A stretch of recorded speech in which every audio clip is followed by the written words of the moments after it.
couple things to take care of. Hop into Runescape here.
Hop in here.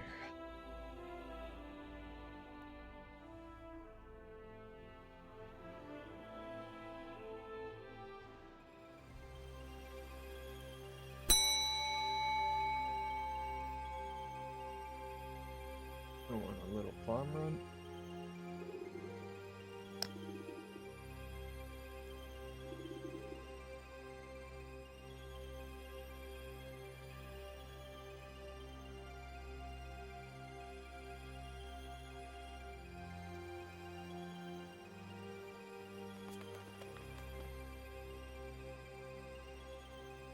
Here we go.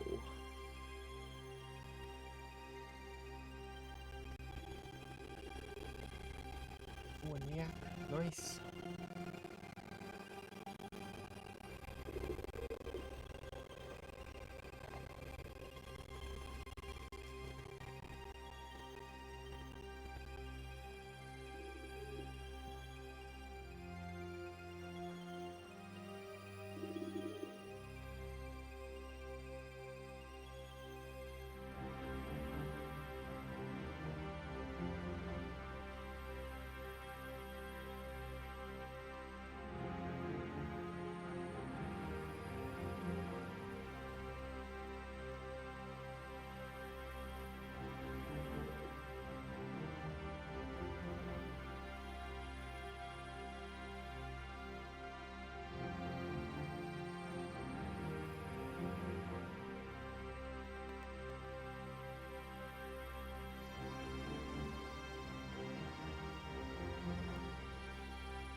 Runescape.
Panther B.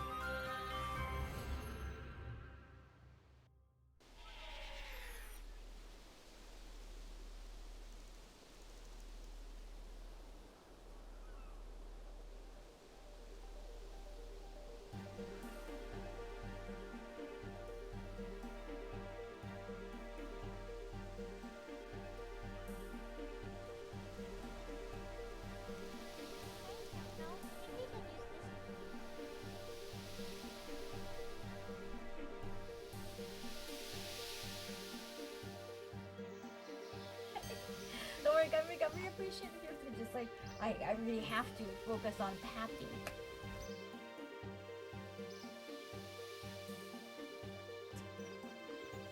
Oh. I found it. It was before Apparently it's Wednesday. looting from the upper levels. Hold on. Alright, that's fine.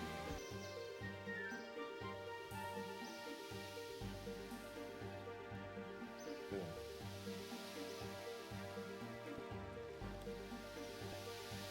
Okay.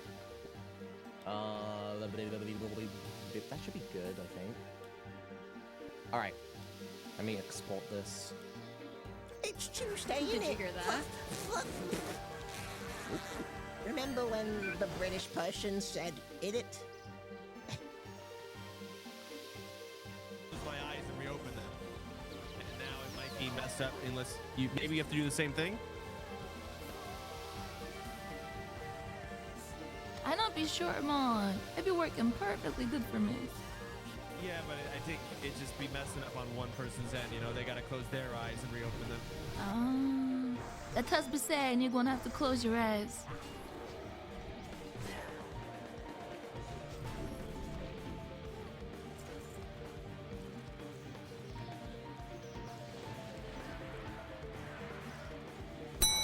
Good catch. Feels like he's cringing.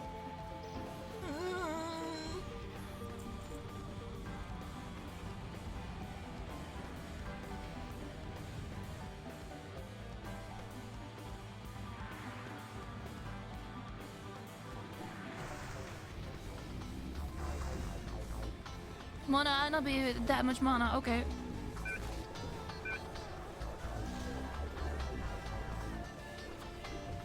Two would have not be elites, man. I read mana. How many people have gotten killed so far? Nobody. I think. Unless like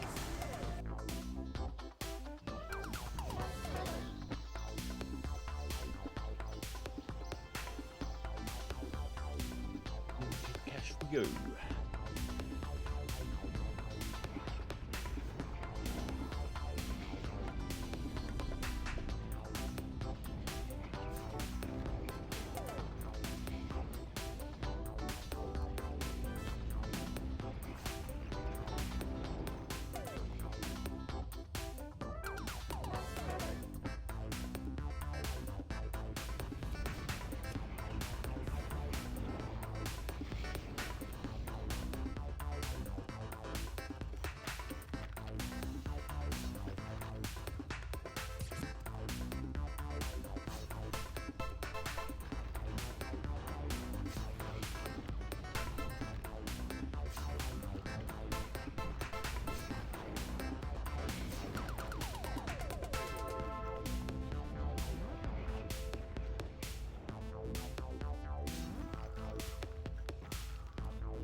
done now?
Black Party hat, or one of the Aurora Party hats. A new party hat is coming into the game, and the Shooting Star D&D got a refresh. Let's get into the weekly news, so whenever you're ready, grab your cup of tea, sit back, relax, and enjoy.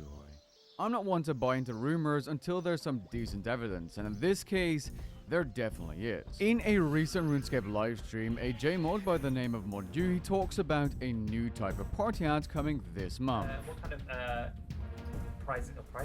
gifts are you most looking forward to in this? I suppose you both know what everyone's going to be potentially getting, but are you hoping to get a party hat, black party hat, or one of the Aurora party hats later this month? Now, there are two potential sources from which I would expect this new Aurora party hat to come from or originate from. One being this giant present and 2 being the Santa or now Snow Imp's Grotto Treasure Hunter promotion. The current Treasure Hunter promotion does have ultra rare Aurora themed prizes, but it does not have an Aurora party hat listed in the rewards section. This Aurora promotion is going to last until January the 5th, and I believe that's reason enough to conclude that the Aurora party hat isn't going to be released through Treasure Hunter. Based on Mod UE's wording, it's releasing this month, and it does seem like every player will have the chance to get the Aurora party hat. I reckon the giant present surprise is going to be that party hat. The only way to know for sure though is to open up the present, which you can only do starting from December the 25th. Time will tell. What likely is going to be part of Treasure Hunter is the Aurora Santa hat, which is already in the game's cache and can also be found in the Grand Exchange. Other Santa hats, such as the green and pink, have been part of Treasure Hunter and are tradable, and this one is tradable, so it seems logical to assume that this is going to be on Treasure Hunter at some point in the future as well. As for the Aurora party hat, it doesn't seem to be tradable, and as such, I believe it's going to be an untradeable item from that giant present. Today's update also features a game jam update that has made it into the live game, being the Shooting Star refresh. The update adds more star location variety, increases mining XP, and other quality of life improvements. An example is that you're able to teleport directly to an active shooting star once per day using the Magic Golem mining outfit. The new shooting stars are incredibly AFK and can spawn anywhere from size 1 to size 10. The tiers or layers are equivalent to a mining level, where tier 10 is level 100, tier 9 is level 90 mining, tier 8 is level 80 mining, and so on. If you're a lower mining level, you can still mine a higher or larger size shooting star as soon as it reduces in size by high level players peeling off that layer. Time until a layer is peeled off is indicated by the green health bar or by you right clicking and prospecting it. As layers are peeled off, the XP per action reduces as well. I haven't actually seen a tier 10 star myself, or actually just missed one, but I've heard it gives you 1028 XP per XP drop. I am able to confirm the XP you gain per action from tier 9 all the way down to tier 3, at which point for some reason that tier 10 star or size 10 star disappeared in my world. I don't know why, because it was still a tier 3 star, but it happened. Maybe due to a time limit or something. You're able to mine, or should I say tag, 3 stars per day, which can be extended to 6 by using a daily D&D reset token after having found and clicked 3 stars. It's worth noting, as soon as you tag or click the star, it is reduced from your daily limit. The Stardust currency you obtain by mining shooting stars can be added to your currency pouch and spent at Wizard Rosalina's Stardust reward shop on the 2nd floor of the Wizard's Tower. This location also provides a free telescope which you can use to track active stars and their approximate location. More accurate telescopes can be built in your player-owned house. If you want to solo track stars, use the minigames interface to see when they're about to drop, then check your telescope for the approximate location, and then use the wiki page linked below for all possible spawns, and then look around until you find it. Alternatively, you can join the Starfinds friends chat for callouts to certain world sizes and locations, including free to play, although I can imagine you having some issues joining this friends chat, as it will be busy all the time for at least a week or so. But yeah, just keep trying, I guess.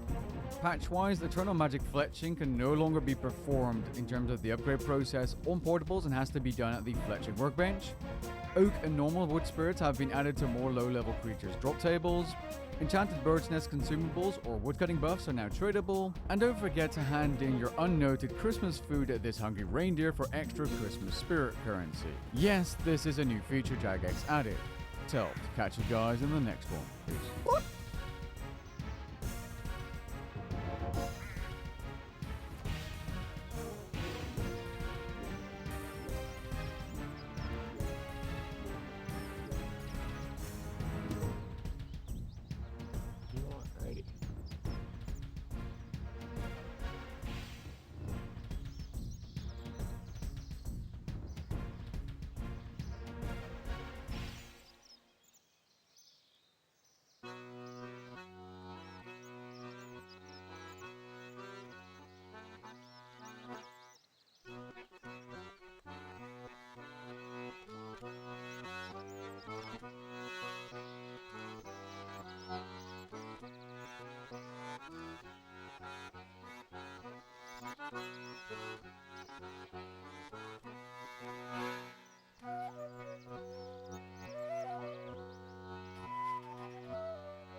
Today I'm eating whatever my Cantonese friend tells me to, but here's the catch. He's got payback on his mind. So long story short, last year I took him on a Beijing food adventure, and yeah, needless to say, this southerner didn't exactly warm too kindly to northern specialties.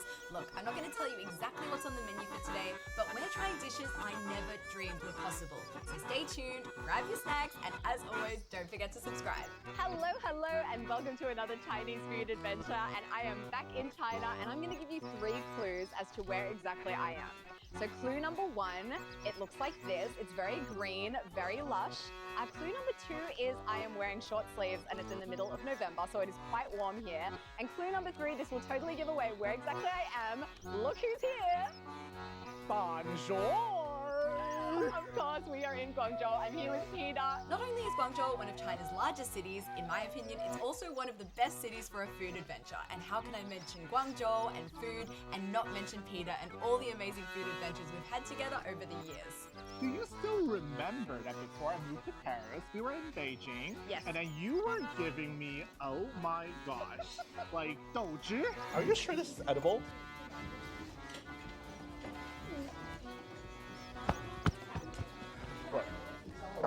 Even if the sun and moon collide, I'm never gonna have it ever again. And savory tofu pudding, which is totally illegal for me? Yeah. I just don't understand. But I did say that next time I'm in Guangzhou, Next time I come to Guangzhou, challenge me. Take me to the most challenging places. I will eat anything. Which means I'm gonna be in charge today. I've prepared 3 levels of challenges for you. I definitely don't want to go into this challenge too cocky, because last time I told someone to challenge me, it was there, and we were at this like little outdoor street food market in Chongchun, and I was like, oh, there's gonna be nothing here that actually challenges me. And he found the Maoji Dan, and then and that actually really did challenge me. So I don't want to come into it too cocky, but you know, I've eaten quite a lot of things by this point. Like even in Guangdong, I've even eaten penis, vagina, and balls from a cow. Oh! So I don't know if what's gonna come close to that, to be honest. If you're considering like vagina, penis, and balls to be like hard to accept, then we're gonna have fun today. Oh God! Level 1, what are we in for? What are we heading towards now? You made me eat savory tofu pudding in Beijing, which was like totally illegal for me. Yeah. So today I'm gonna take you to eat something that is legal for me, but probably illegal for you. I'm guessing sweet douhua. Oh, bien sûr. I hate to tell you this, but salty tofu pudding is more my favorite these days. Ew. 有没有豆腐花？没有豆腐花。没有豆腐花。 Maybe Cantonese people don't really like douhua anymore. You are talking bullshit. Oh, what's here? Well, so this is apparently the herbal tea. So this is something you can find all over Guangzhou, and Peter actually took me to try it once before. It's called Yang Cha Herbal Tea, and basically you just go up and tell the server what your health problem or pain is, and there will be a tea to help you with it. Ooh, do you have any like illness at the moment? Not really. Do they have something for period pain? You have a problem like that? Yes. Okay, I can ask for you. 唔該，有冇痛經嘅涼茶可以濕茶？ Okay, well, I mean, it is not going to taste good. It is going to be bitter. I hope you're ready for this. It's better than the alternative. I want to enjoy today's food and adventure, but unfortunately, Instead of feeling pain, yeah, it's just that time of the month, Peter. get that taken care of. These two are for you to like make it less bitter, I guess. This is the candy in question. It's like a chimpy candy. Yum. Don't chew it. Don't swallow it. Okay. But like keep that in your mouth when you're drinking it. Okay. Yeah. Okay. The lady was just like, make sure you're sucking on that candy. It is very bitter. It's quite earthy. It's very bitter. It has a slight coffee taste to it. On the internet, as like an internet pun or something, people call it the Cantonese Americano. Really? Yeah. I don't know if it's just I'm making myself think that I'm feeling better, but I feel better. Maybe it's so warm. It's a nice warm beverage. For girls who are having like pains in their, well, times of growth problem, you're like in TCM, you're not really supposed to drink like any cold items. Oh, okay. Yeah, you need to keep your body warm because for girls, it's already like on the yin side, so which means to be like cold. Actually, there's another term in TCM called gonghan. Gong means gong, which means uterus. Uterus, yeah. And then han, well, apparently cold. Your Uterus. part below, that is pretty much like where all the coldness is coming from. Wow. So, yeah, you're gonna take care of that. My lady parts are so cold. So I'm about halfway through, and I feel like this tea, it was not part of our adventure, but I feel like this is going to be way more challenging than anything we have today. So we came across another Cantonese dessert store, so let's see if we can find some sweet douhua here. These dessert places always have just so many options.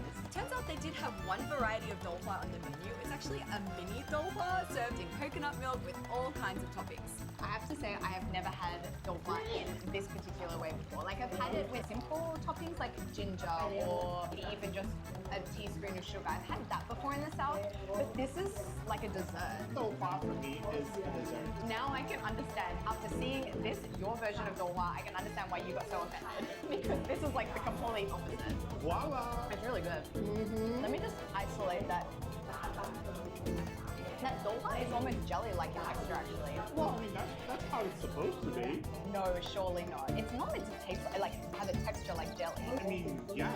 You still remember like the tofu pudding you had in the coconut? Oh, that's true. Voila! That was quite. That was also quite jelly-like. Definitely very different to the texture of the tofu now in Beijing. It falls apart more. I'm gonna leave a little bit of douhua so I can wash this down with it. I'm just gonna try and finish this. Oh, what? So it's proven that our off-the-topic herbal tea is more of a challenge for Amy than the douhua itself. Yeah, I'm happy with this. This is great. This is the chaser. Like a good girl, I finished all my medicine. Now it's time for level 2, which conveniently we can get to by using a ferry to cross the Pearl River. Well, it's a little bit bare bone, but like it's literally a 5-minute ride. So, yeah, what kind of luxury do you need for a 5-minute ride? Right? That's the spirit, Peter. All up, the trip was less than 3 minutes.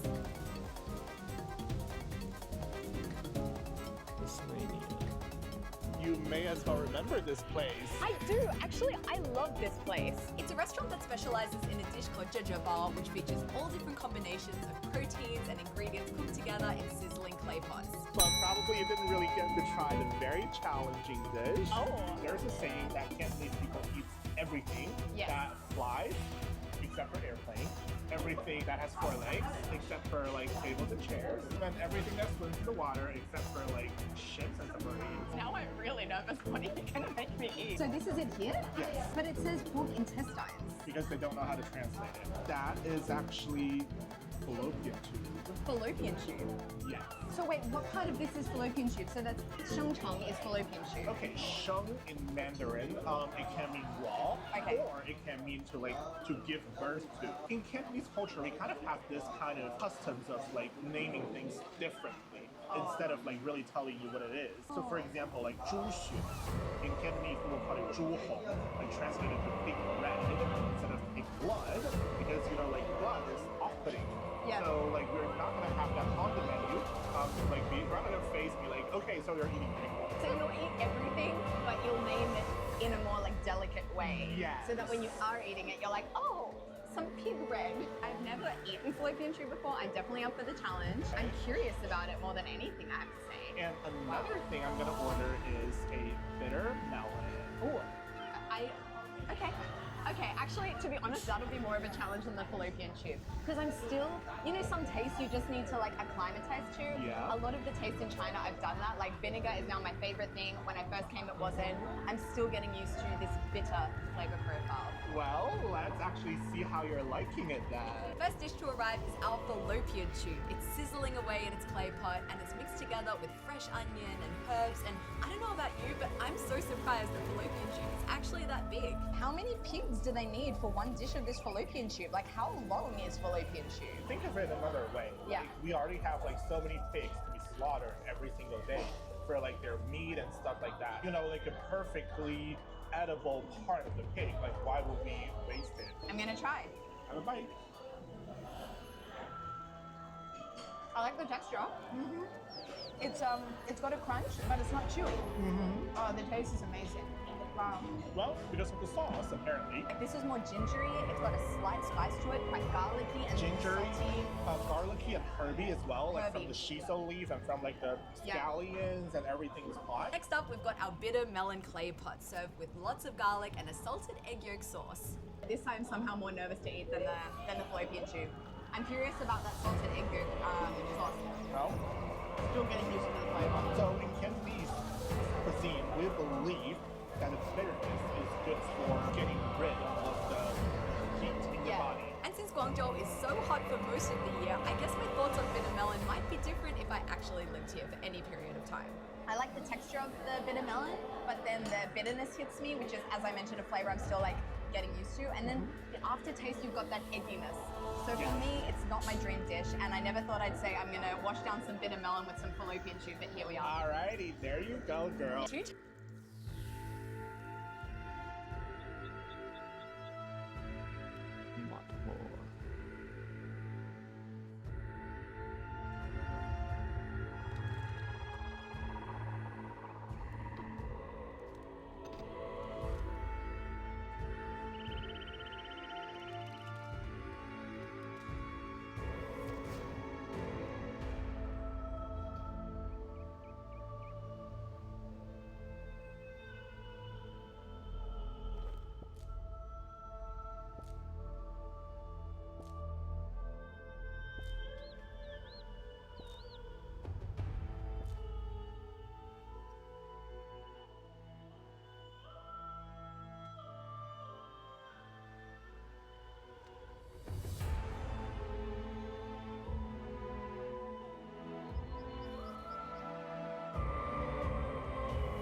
Words. Oops.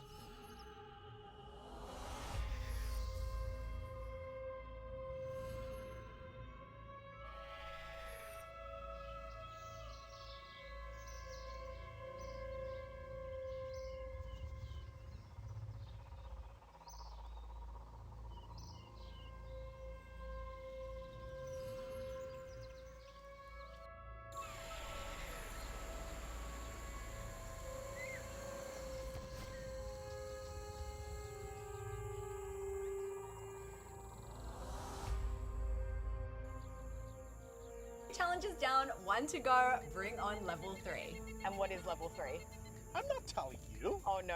Have you eaten what we are about to eat? Not really. Are you planning to eat it? Well, it's a Chinese dinner, so of course we're like sharing food. It's not like you get your own dish and I get my own dish. Like, come on, it's actually a local delicacy. So Oh, yeah, that makes me I even wanna more try it nervous. as well. Local delicacy just is code for. This is gonna challenge me. Here we have the restaurant behind us. I mean, there's nothing on the sign that's making me feel too nervous right now. Wait. What is this? This is that last character is Bug. Oh my gosh, we're having insects? Voila! Oh, Peter. Okay, level 3. I guess it had to happen. Alrighty, take a seat. Let me run to the loo. Peter's just run to the loo. So I'm gonna give you a little bit of my history on eating insects. So I only have really 2 experiences. One was in Fujian province, and I don't even know if you can count this as an insect. I had the tusundong, which is like the sea worm that becomes like a jelly, and that was quite nice. And then the other experience was in South Korea. I'm not exactly sure what the name of the insect was, but it was this big, kind of hot, a little bit more on the sweetier side. I've also had the deep fried crickets. They're really, really good. So I'm not exactly too sure what we're going to be having here. I'm just going to have a look at the menu. Oh, here we go. Seems like we have one variety of insect that's prepared in 3 different ways. You've got it fried, in a clay pot with egg, and also steamed. The problem is I have no idea what this insect actually is. What is this character? What bug are we about to have?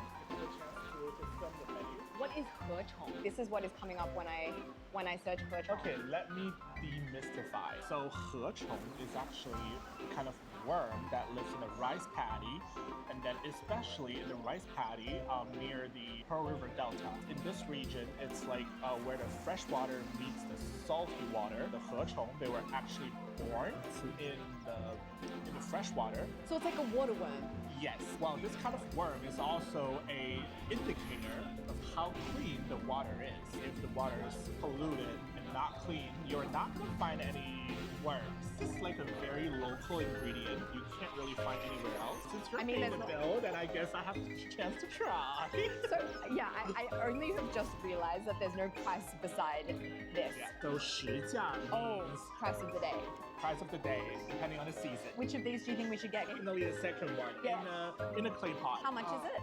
150. Okay, cool. But Peter's only getting started. The first dish to arrive was fried river shrimps in a salted egg sauce. But before we can get stuck in, there's something very important we need to do first. And no, it's not drinking tea. It's actually using that tea to wash our bowls and utensils. A very Cantonese thing to do. Seems like a waste of good tea to me. But now we can officially get stuck in. They're so cute, and they've cut off the heads, so it's headless, so I guess you can just pop that in. Here. Here.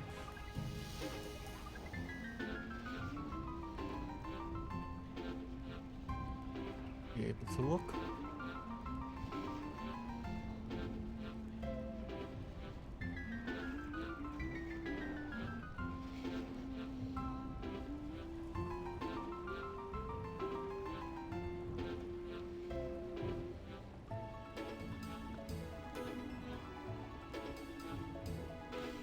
Some shooting start.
That's nice. I like this application of salted eggs a little bit better than on the bitter. The bitter melon, yeah. I find that the combination of the egginess and the bitter taste was a little bit confusing for me earlier. But this with the freshness and the slight sweetness of that shrimp. And the umami of that. Umami with the saltiness of the salted egg yolk. I'm a big fan of this. Popcorn shrimps, but Cantonese style. You know what it is. Oh, this is it. This is it. It's our hechong and egg clay pot. Oh, this is summer. It smells really good. Really bubbling here. Can you see any of the worms? Oh, yeah. Where? Oh, they're quite small. Are They're really these the small. worms? Whoa, they're tiny. Yep, they are tiny. So it actually takes a lot to like harvest these worms and then actually cook them into a dish. Let's get a nice big slice. It's giving me kind of like frittata vibes, actually. Okay. Are you ready to try? I am ready to try. I'm really excited about this.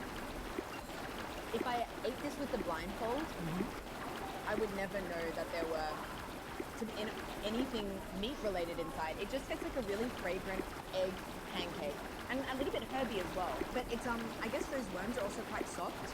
So you can't even, there's not even a texture of, oh, there's a protein in this. Like, it's very hard to detect. I think this would taste the same with or without the worms. We'll probably try to pick out the piece of the worm. Okay, so this is the worm here. You can see it just on my chopstick there. It's too small to have a texture, in my opinion. Like, it's not crunchy.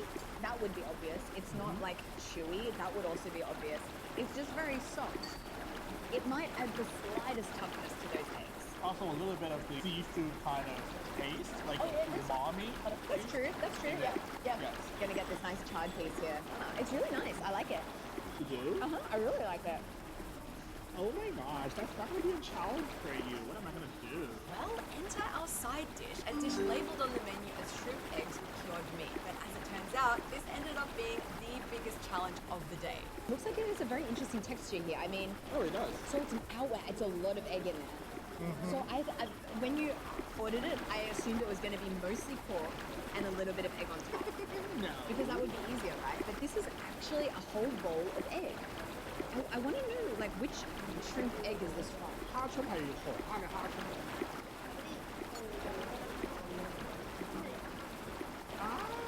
Okay, so I was mistaken.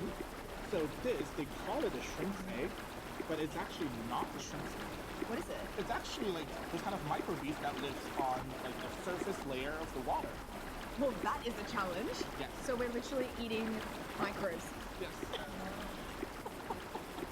Okay, this is an unexpected turn of events. We're eating microbes. Yes, we are. So we're eating. Okay, it's the layer on top of the lake. Nothing to do with shrimp eggs at all. No. Well, I mean, because they call it a shrimp egg, I was mistaken. I mean, you know what it is? It's another case of calling your dish something a bit more attractive. Yes. Because what are they going to call this? The top layer of a lake? This dish here is called ha chun. So, like, it literally means shrimp's egg, but apparently it's not. So does this have anything to do with shrimp at all? Well, I mean, the shrimps eat them. So we're eating shrimp food? Yes. This is probably the most interesting dish we're having today, and you just kind of ordered it. I ordered it out of the blue, and then I didn't even know it is this. Not that. Let's try. Fine. I'm actually nervous to try this. Is it safe? It's the top of a lake. Of course. I'm still confused about what it is. You know what? Actually, let me check it. Okay, let's check it. What am I eating? With the help of ChatGPT, we found out that this dish is specifically a mix of plankton and algae. Okay, now I feel, okay. Now you feel a little safer, right? Yeah, but I'm still a bit nervous. Come on, it's not gonna kill you. I've actually been wanting to try this for a very long time. So you've known this existed? Yes, since, well, I mean, I've seen a lot of videos of people trying the Chaoshan version of Xia, which is literally the same thing. It smells a bit like broccoli. Like broccoli and beans. No, it's not fishy. Really? Yeah. Okay, I'm gonna just put this in. Do you like it? Yeah. That's very interesting. So the texture is a little bit like grainy. Soft and grainy. Then it's fishy. Fishy and a slightly Herby. taste of mandarin in there as well for me. I agree. Something citrusy. It's very Moorish. Is it? For me, it's not Moorish. I'm not the biggest fan. I like it. All yours, man. All yours. You can have the worms. I never thought I'd be saying this, but hand me the worms. Oh my goodness. You want some rice to go with that? Actually, yes. I feel like it would be really nice with some rice. Do you actually know what 人头饭 means? A person, a head, a bowl of rice the size of a man's head. No. That means serve me the rice as how many people's head we have over here. Oh, I understand now. So, give me the appropriate number of bowls of rice that correspond to the people sitting at this table. Yeah. In our case, 2. Yeah. So it's like a fancy way of saying, get me 2 bowls of rice, please. And I'm a big fan of this plankton dish, so I'm gonna eat it with rice. And I can confirm the worm omelette tasted wonderful with rice too. I mean, talk about a food adventure. I've learned so much today. I've eaten things that I never thought were possible. I mean, fallopian tube. I never knew that was a part of the animal that was an option of eating. That was really delicious. One of my favorite dishes of the day. Worm omelette. Amazing. Another of my favorite dishes of the day. And this has got to be the dish of the year. The most interesting dish I think I have seen this year. But yeah, this is only the beginning of our food adventure here in Guangdong. Only more to come, so stay tuned. Yes, we will be heading to a new city tomorrow, a city I've never been to before, and delving into a culture that I've really only scratched the surface of here in my food adventures. So stay tuned for next week. Thank you, Peter, again. This is where you can follow Peter on Instagram, so make sure you're following Peter. And yeah, we will see you next week. Au revoir. Bye, guys.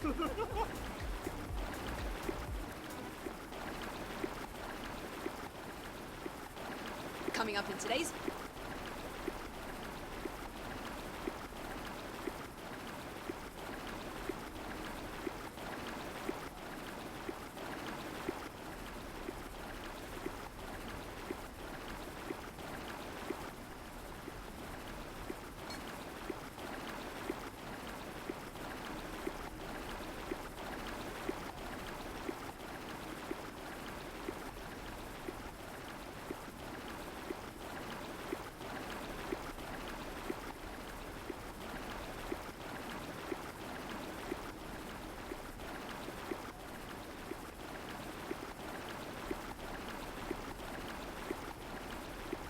どこにあるんですか。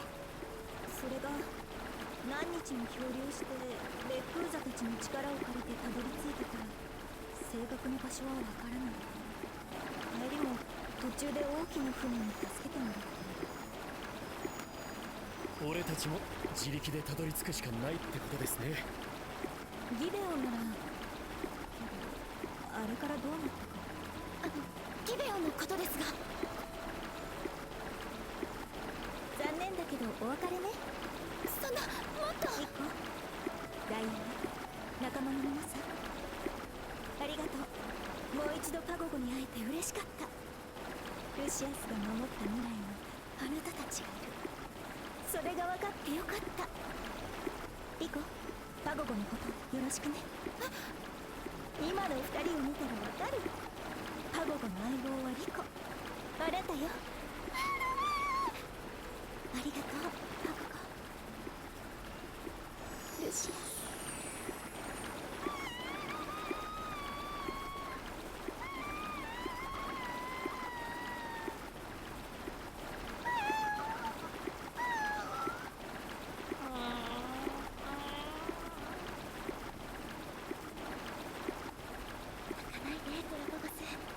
私があなたをラクアに連れて行く。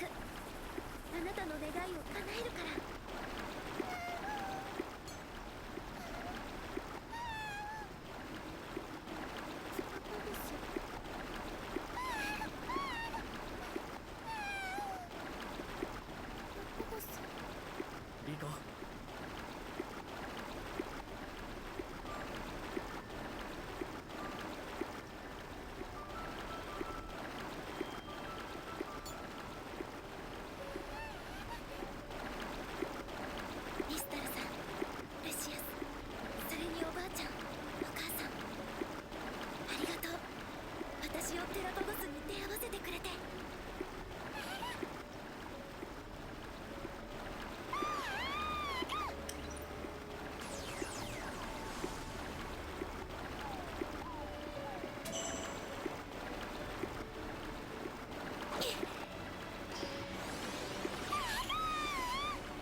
れからもよろしくねパゴゴ。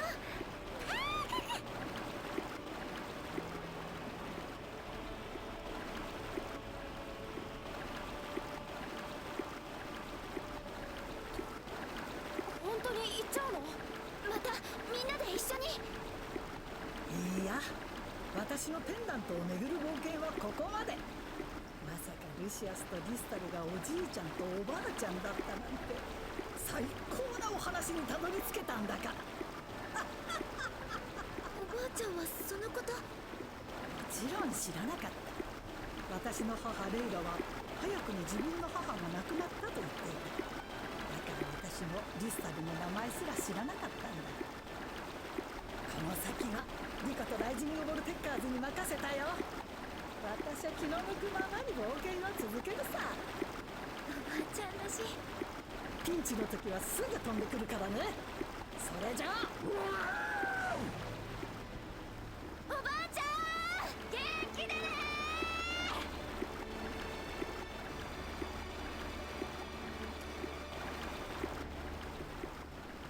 リスタルさんの言っていたピンク色の結晶こそラクリウムに違いない。ラクアが今どうなってるかこの目で見ないことには始まらねえな。そのためにも残りの6英雄に会わなきゃ。エンテイと黒いレックーザ、どっちもどこにいるんだか。そうだよ。何か分かったの？いや、なんもわからないことは人に聞くのが一番だ。そうだよあいつに聞いてみたい。映画？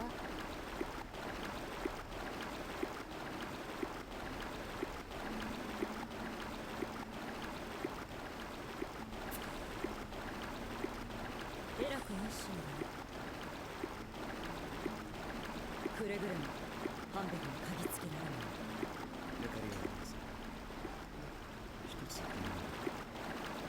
アメジオ、任務が外されたから行方が知らない。おそらくは個人的に行動している。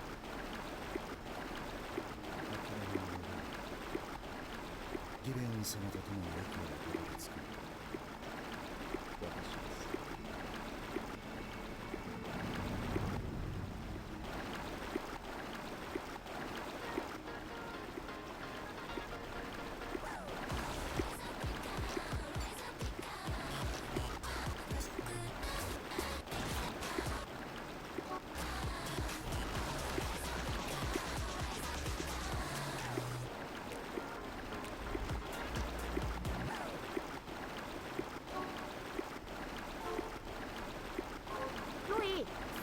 待ち合わせって本当？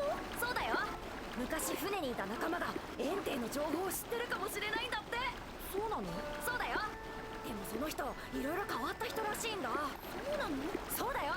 というわけで続きは次回ポケットモンスター。そうなの？そうだよ。待って、それがタイトル？あちち。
あなたは安いですから替えはいくらでも言います。何今見えない壁にぶつかったような感覚。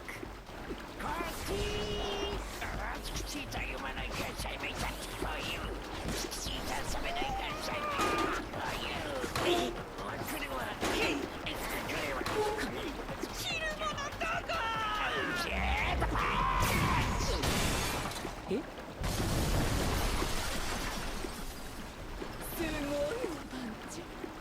Thank you, Dees. でも当たらなければどうということはないわね。カチンそれとしてそこをちょがやめつかれおやっかい。あなた、私のことが好きみたいね。全然Dees。ごめんなさい。私にはもう心に決めた人もいるの。でも私にアタックするチャンスはいくらでもあげるわ。それがシューいい女の条件でしょ。ああ、頭がはまっちゃったDees。さあ、お厄介なやつを捕まえましたよ、女の人。あなた今測量法って言わなくても超能力が出せるじゃんって思いましたよね。どうでもいいんだけど。私はあなたが油断するのを見逃しませんでしたよ。どうでもいいからこれ解いてよ。しかし興味深い。同じ場所に何人も特殊能力を持った人がいるなんて、我々としてもさらなる進化が望めますよ。あなたの動きは素晴らしいですが、パワーはそれほどでもないようですね。予定外ですが、ついでにあなたのバナナもいただきましょうか。私は選ばれた存在なの。あんたたちなんかに負けない。きっと天からき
Hey, do you think I can learn Japanese without learning the characters? No? But you guys have something called romaji, right? Like, you guys have 3 types of characters, but I don't even understand why, and it just intimidates me, you know? Is this English? Nah, that's just Japanese, but what does it say? I think Lamborghini is freaking cool. I think Lamborghini is freaking cool. Nah, that's just sound Japanese and looks Japanese, like, obviously. Exactly. Oh. 見てくれてありがとう. Hey, do you think I can learn?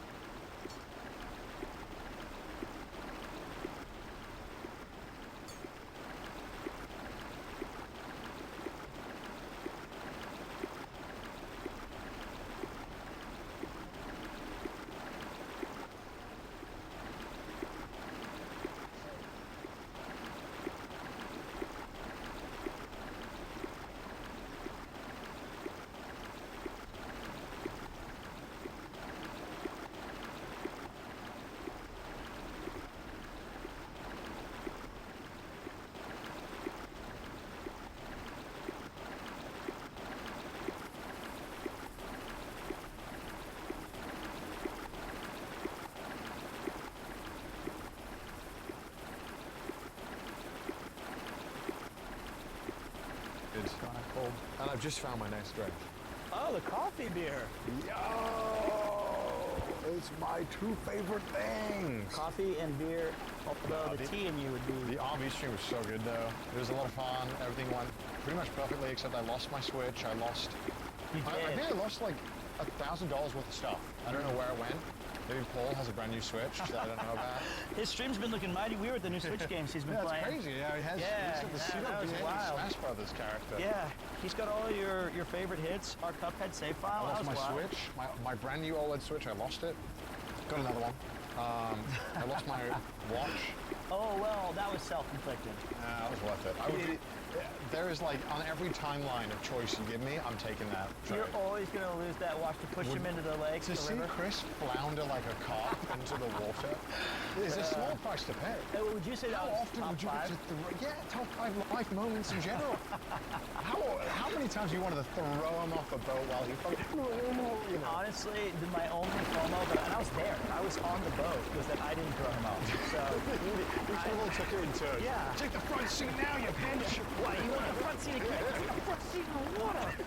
Like, that was actually the most frustrating, is that I had to knock out... Oh. I have a Mitotech. Mitotech? I'm okay. That's an American joke, thank you. But, no, I just, I like this jacket. Oh, Andy Warhol? You know Andy Warhol? Yes. This is a Uniqlo. Doraemon? Ski desu ka? Ah, see. Minna Nihonji na no Doraemon ski na. His name Cool is... Giants. That's me. Same guy. So wait, his name is Tobi-chan? Nobi-chan? Nobita. Who's this guy? Oh, his name's Giant? His name's like Giant? He's actually Giant. Okay. Actually Giant. So, does every Japanese person know Doraemon? Yes. Everybody? Everyone knows Doraemon. Everyone knows Doraemon. 100%. Yes. Wow. Everyone knows Doraemon. Everyone knows Doraemon. Anpan Man and Doraemon. Your English is good. Yeah, you're very Your good. English is good. You tricked us. Yeah. You're very good. Mm. And have you worked at this perfect beer kitchen a long time? 1 year? Oh, nice. Okay, so in Shinbashi, my thinking, my image is salaryman. Yes, So, Lots of salarymen. Lots of salarymen. do many salarymen come here? Yes. And tourists?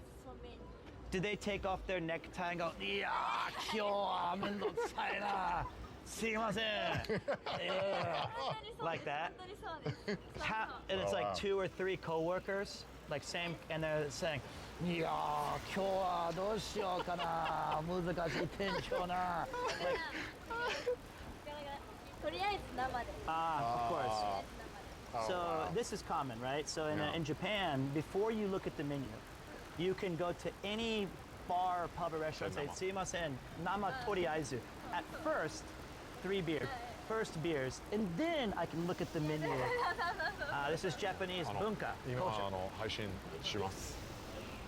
名前 K? K. Say hi to K. This Hi. is Kei-chan. K-chan.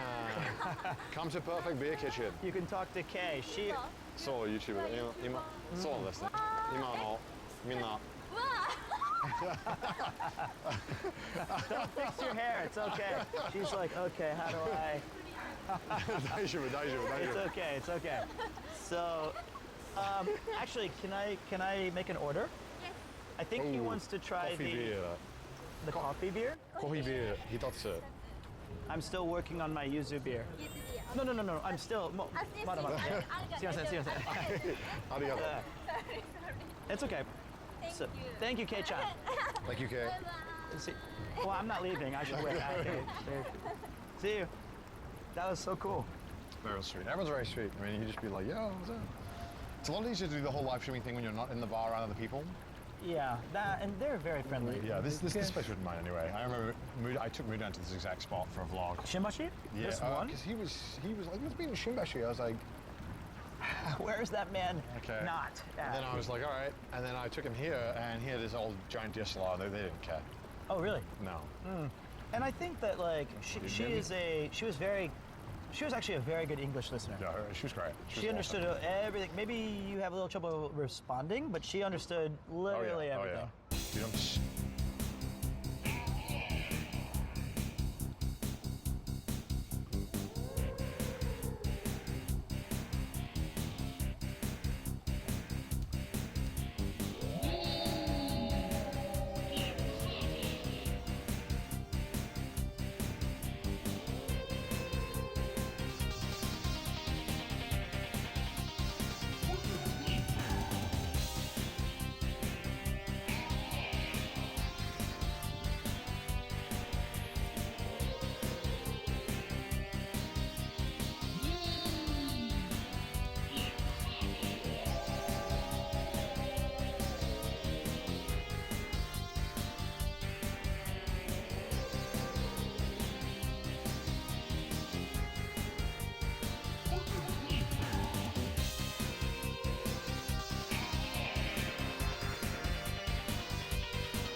This coffee deal is so good. They have an exclusive blend. The roastery gave them an exclusive. I'm not getting No, there's only one. There's only one. I'm gonna get it like we're all. There's only one. You try mine. No, it's not. Highlander. One day I wish to have even 1% of Pete's charisma. People will. I didn't do anything. Look, all you have to do is engage socially. You ask, do you know this character? Yeah. Do you like working here? Salarymen make this sound, and that's it. That's all you gotta do. Just about putting yourself out there. It's if you give the energy of, look, I'm just trying to converse people onto that. Now, normally I would mod you because she mentioned it, but you let her into it. She mocked you? I mocked you. I was supposed to mod you, I mean. But you said, hey, he has not. Because I thought she was going to be like, I did too. And then she went to Andy Warhol. And I thought it was like my mom. She's like, I never expected this jacket to get anything. So my whole thing is... Do I mod you if I... No. There's no mod. You can't point it out because I think she didn't even notice it. She didn't. I think she was It's alright. Look up, my eyes are up here. It's really... But she saw the Andy Warhol jacket and that stunned me. So -1 so far.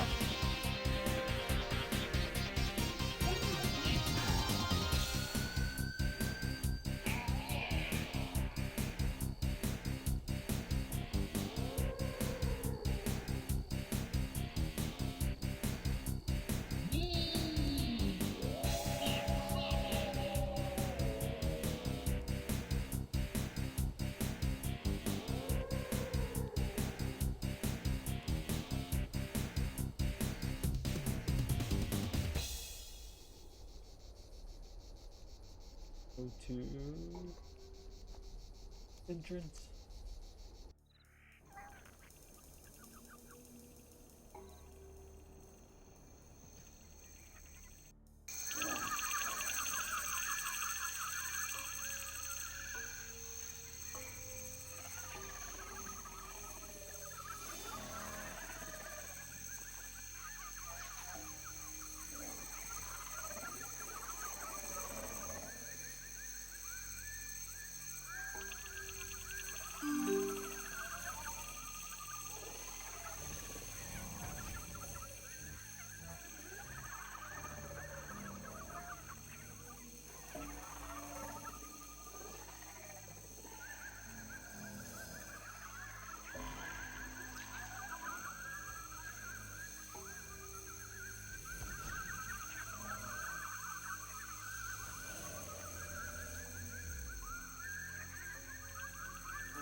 Vindicta.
live.smosh.com.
Port and do farm run.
spot.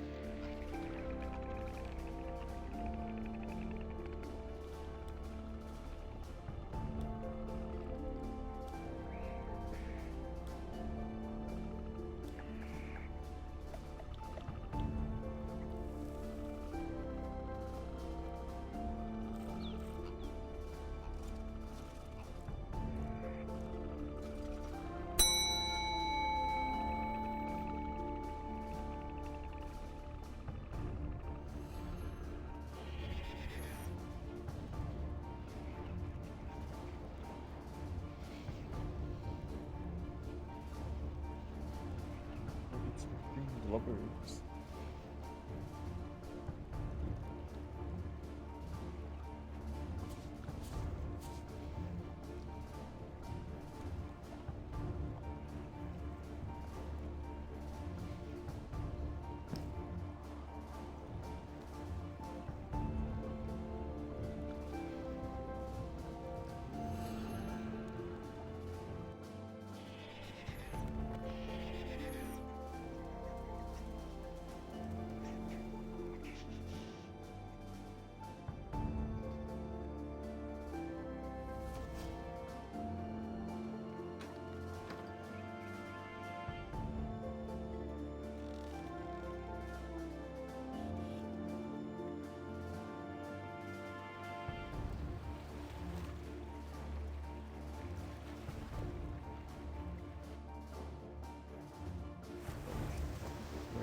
Big cash. What do you think, lovers?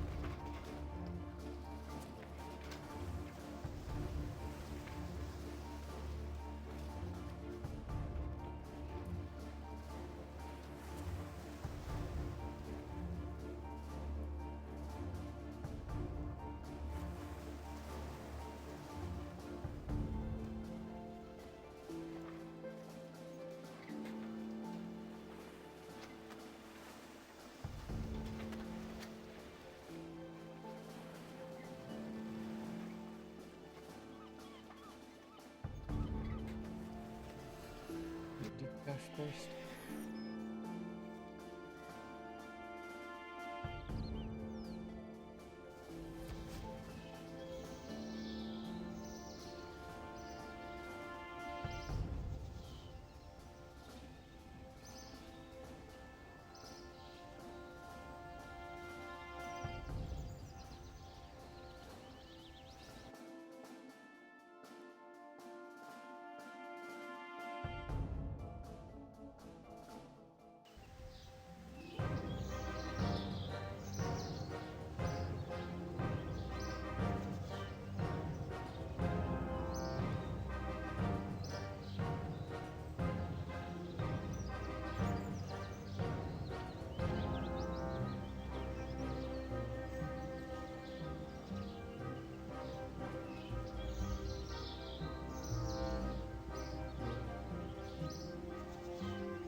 Hello. Welcome to my secret hiding location. I frankly have no idea how they are going to find me. Good luck.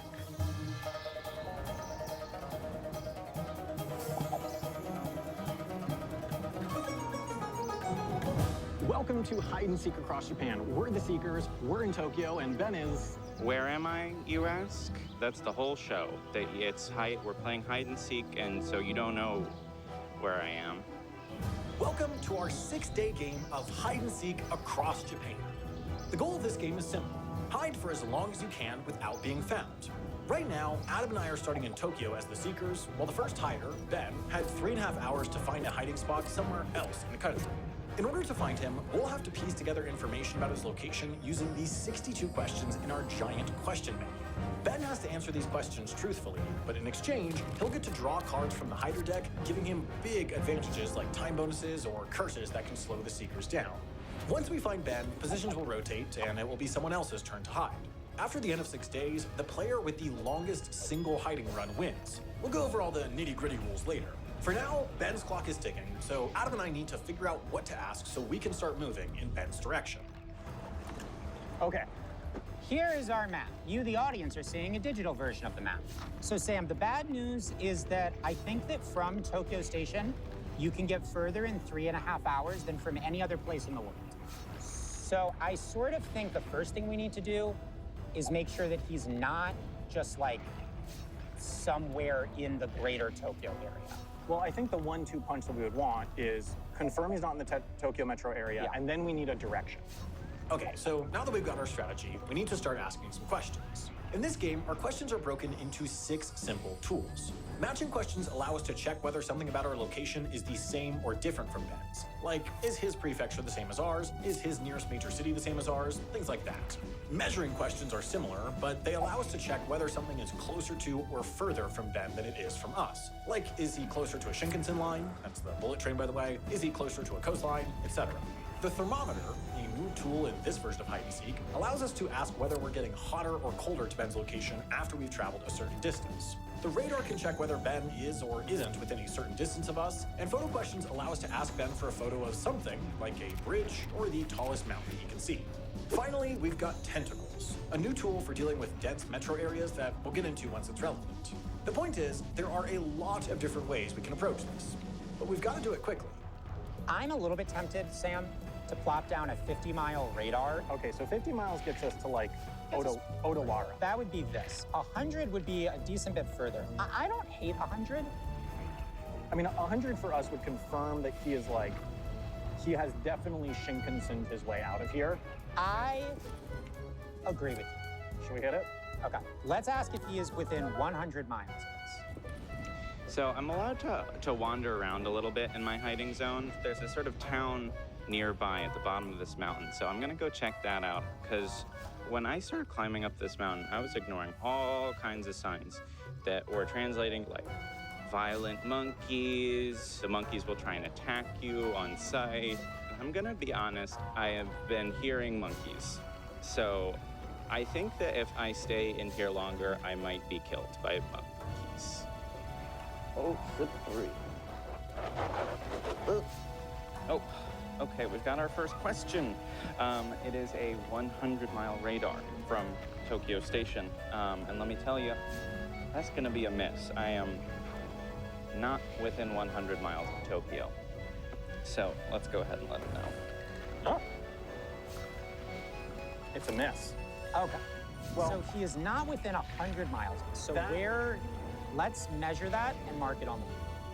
A radar, which they've just asked, is worth 2 cards. So that means that I get to look at the top 2 cards of the deck and draw one of them into my hand. So top 2 cards are gonna be a 5-minute bonus and a discard 2, draw 3.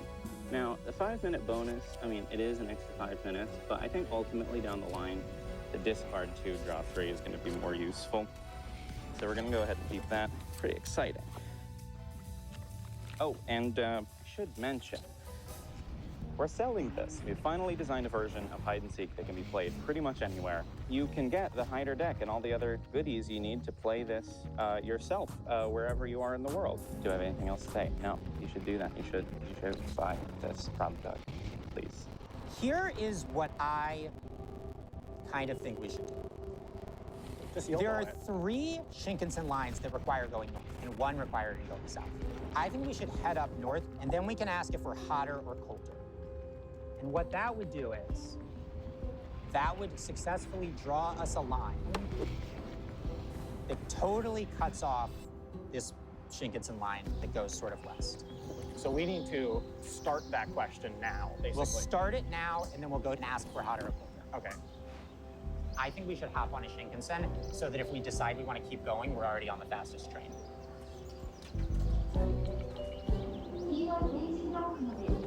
This one?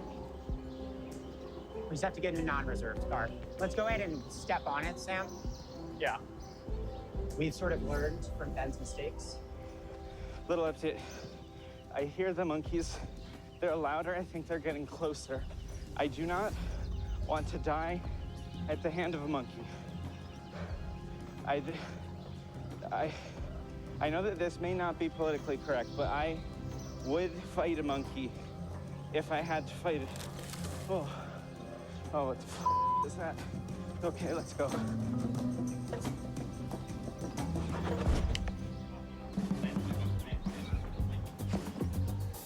Goodbye, Tokyo. All right, station. Goodbye, Tokyo Station.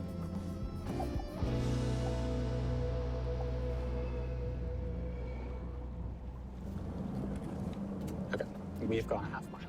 Any text? Yeah. Now we will know basically which side of this line Ben is on. If we're hotter, right, that means we went the right way.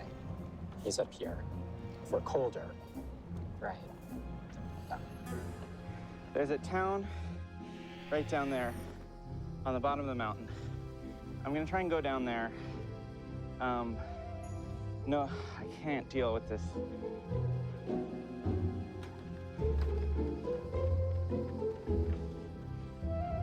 Okay, so it looks like they've just used the thermometer tool to go a half mile north and see if they've gotten hotter or colder. And let me tell you, they're hotter. Now they know that they need to go north. So the moves they're making, they make a lot of sense, but they still got a big area to cover. And let me tell you, the next move that they make is gonna matter a lot. Oh, Sam, Hotter. we are hotter. I'm really glad because the thing about this map is that, well, this might be our hotter direction. This is geography's hotter direction. Yes, it is less dense. That way. Well, it's less dense the way we're going. I mean like the weather. Oh, sure. Oh, yeah, it's going to be colder if we get up there. That's true. Well, we're hotter, which is great. It means we're going the right way. Yeah. Now, I think we'll continue up to Omiya. Then the question will be, do we stay on this line, which goes more like northwest? Or are we going to switch at Omiya and get on the Shinkansen that goes northeast? The Nyangata line, there's not a whole lot in that direction. There's not. Okay, well, now that I have answered their thermometer question, I get to look at the next two cards. We've got Curse of the Impressionable Consumer and Curse of the Mediocre Travel Agent. Wow, okay, two curses. So just really quick, a note on how curses work. These are cards that Ben can keep in his hand and play against us when he thinks they'd be most advantageous. Both of these curses do something to slow us down. Curse of the Impressionable Consumer forces us to go buy something that we've seen in an advertisement before we can ask another question. And Curse of the Mediocre Travel Agent allows Ben to send us off to a location of his choice and fetch him a souvenir. These are both quite useful, but they also both have casting costs that level the playing field. The first curse makes our next question free, and the second curse could potentially give away some hugely valuable information because the place Ben sends us needs to be further from him than our current location. In this game, choosing the right curses and casting them at the right time is a crucial part of Hyder's strategy. These are both pretty decent. So the Curse of the Impressionable Consumer basically means that they gotta go out and they gotta find an ad for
for something and they gotta go buy it. That's gonna be really easy to do in Tokyo. Curse of the Mediocre Travel Agent basically just means that I can send them a half-mile off on a little adventure at any time. So I think that I'm gonna take that one. I think that I can use that to maybe screw them on a train later or something. Yeah, I think that is, I think that's the one that I'm gonna keep.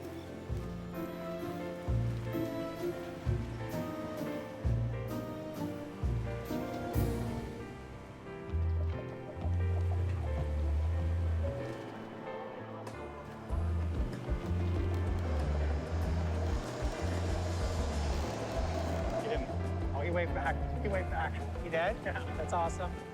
Okay, Sam, here is the deal with this. We need to find Ben. Well, yes. This is a big decision. Basically, I would really like for us to figure out which Shinkansen to take without having to actually take one to check. Yeah, you want to see how long it takes to get between Niigata and Sendai? Oh, God. We need to figure out how to slice this map properly. Do we want to just YOLO it? Go to Shinshirakawa and ask if we're in the right region? I kind of, like, I'm not against the idea of, like, just going significantly north. But again, as you said, if we're in Sendai and we have to get to Niigata... Well, we're gonna have to backtrack. We'd have to backtrack all the way, for sure. There's gotta be a better question to ask.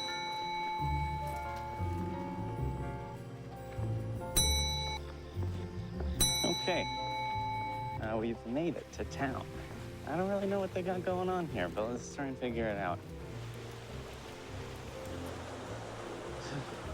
I don't even know why I set up this shot. What are they doing? I seem to be correct. I think they've gotten off in Omiya. So they're gonna hit me with a question soon. I do not know what it's gonna be. But if they cannot figure out what line to go up, they could be putting themselves in a very risky situation. And let me tell you this, clock is ticking, boys. You know, for every minute that you can't figure out what to ask me, that's just more time for me. You know what we should do? I know what we should do. Maybe, if we go this way, we could do a hotter, colder here, and then that would totally cut that off.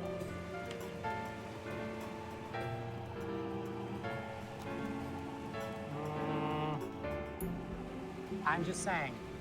The problem is, like, we have to waste an hour that we will never get back. Right, or but we risk losing 3 hours. Or we can make a judgment call. My opinion is that we should reduce our risk right now because it's the one single run that wins it all. Well, so it's really bad to do high risk and then keep going. I think I'm fine with that. I'd also be fine with risky, but I agree that it is this early good to be risk averse. Okay, guess texting? Yeah.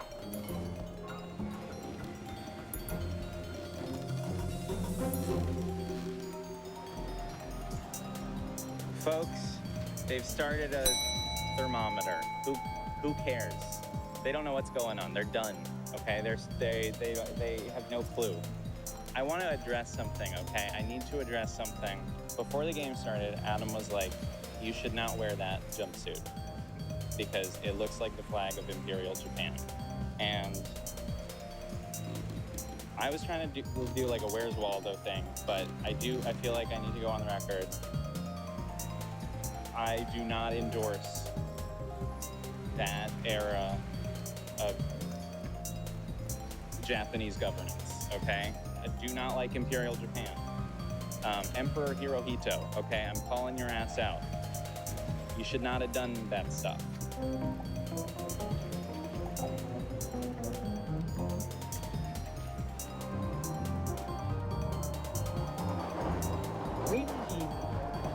Train. All right. Sam, welcome to Kanagawa, I think. A place that is 5 miles west of Omiya. Let's ask Ben if we are hotter or colder. Adam and Sam have finished their thermometer. I'm afraid it's colder. They did not go the right way, which is to say, am I off of the Niigata line? No, I'm not. I'm off of a different line. You still got a lot of map left to look. So Sorry. All right. You want to see the answer? Yeah. Okay. Well, so he's pulled. What does that mean? Well, it means that we probably should have gotten on that other train. But it's good. I'm just kidding. It's good that we checked. It is good that we checked. Now we know. Now we know. So now we should just go back and do that. I just want to record the clip now for later where I say, I feel like Ben is here. Look, if Ben is there, that's gonna really suck for us. Yeah, the one flaw with this plan is there are places where the fastest way to get them is through Niigata, but are on the other side of our line because we just couldn't get a perfect angle. And that would be... I wouldn't love it. For the audience's perspective, it would be hilarious. It'd be very funny. All right. Shall we get back on our train? Yeah. Run it back. Let's see what we got here. Oh, it's another curse. Oh my goodness. Curse of the ransom note. Curse of the ransom note. The next question that the seekers ask must be composed of words and letters cut out of any printed material.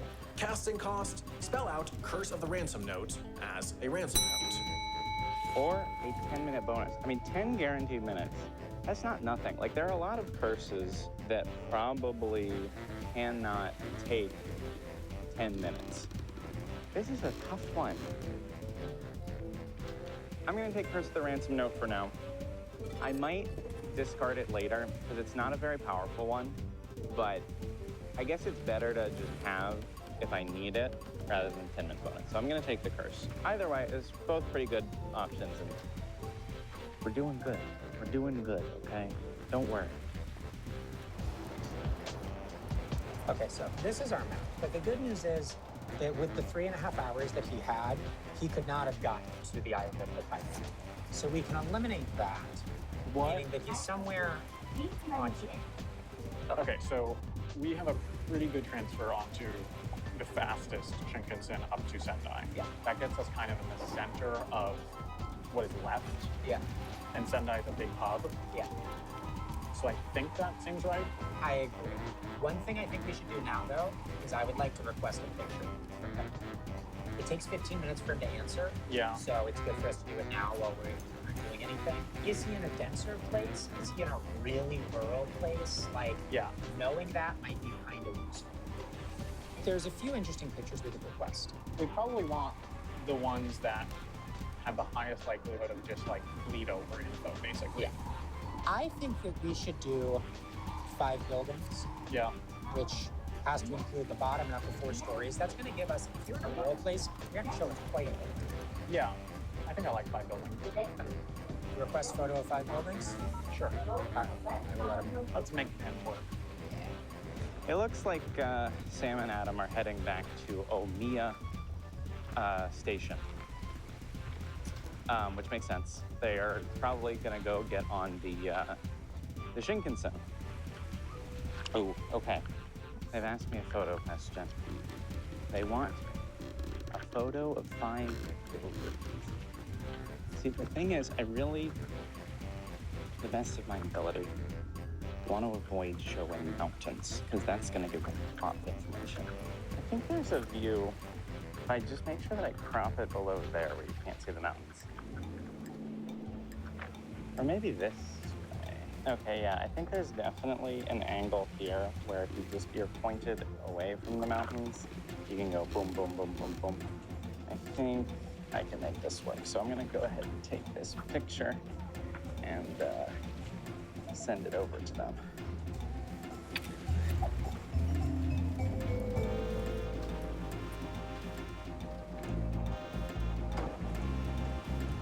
All right, welcome back to Omiya. Sam, Ben has sent us a picture of 5 buildings. Yeah, we have a relatively quick transfer, so let's just get on the train and then analyze it maybe. Yeah. But like quick reaction is small. Train. This train gotta go real fast. It's gonna go so fast. It's sort of one of the fastest trains around. I don't think you understand how fast this train's about to go.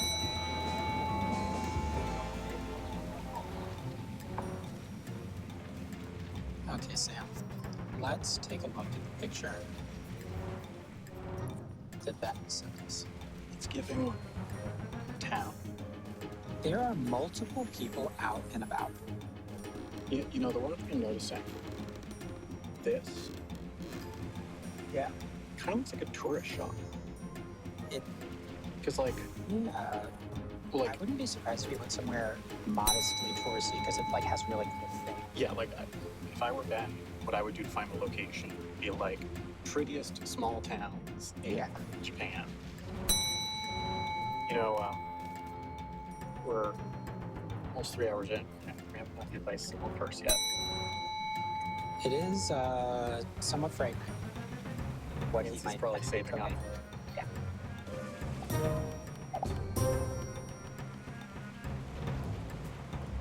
Okay. So I provided them their photo, which means that I get to draw another card. Since it's just a photo, I don't get to look at the top cards or anything. I just draw one from the top, and that's the card I get.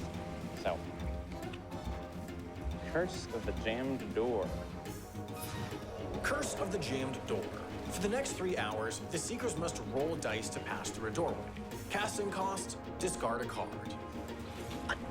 That's a pretty fun one. I'm not sure where that'll be most useful, but I'll hold on to it. I got quite an arsenal cooking. The train is going very fast. The train is going really fast. Wild, premature guess. Fine. I do know from research that this coast is quite touristy. Okay. Well, let me just throw something out. If we wanted to, we could ask him to send a picture of his biggest body of water, and if he is on the coast, that'd be a huge hint. I mean, interpreting quite a lot from quite a little, but like coastal town, you're gonna want an ice cream vendor. Now, that's what I think. You want to do it? Yeah. Okay. So photo. You sent that. Go for it. Oh. Okay, they've asked me for a photo of my largest body of water. I am almost certain that it is this river here. Let's go take a photo of the river. I don't know what they're trying to do with that, but maybe they're trying to figure out if I'm right on the ocean. The name of the game is just to take a picture with as little extra information as I can. Okay, I think I can get a good pic here that really doesn't say a whole lot. That doesn't say much. No. Okay. That is a... It's a river. Yeah. Okay, well, that's useless. All right, well, there's another picture for them. Does mean I get to draw another card. All right, hopefully I get something good. Let's see. Oh, it's another curse. Curse of the Lemon Phylactery. Before asking another question, the Seekers must each find a lemon and affix it to the outermost layer of their clothes or skin. Casting cost, discard a power-up. I do like this curse. I want to put it on him. I want to hit him with it. You know, I want to hit him with it.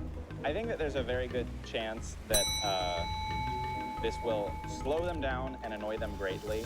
And honestly, if they're on the Shinkansen right now and I put this on them, it means that they're not going to be able to ask me another question until they get off the train and go deal with this. So I'm gonna cast it. Now, the only problem is that in order to cast it, I have to discard a power-up, meaning I have to discard my discard 2, draw 3. That's fine.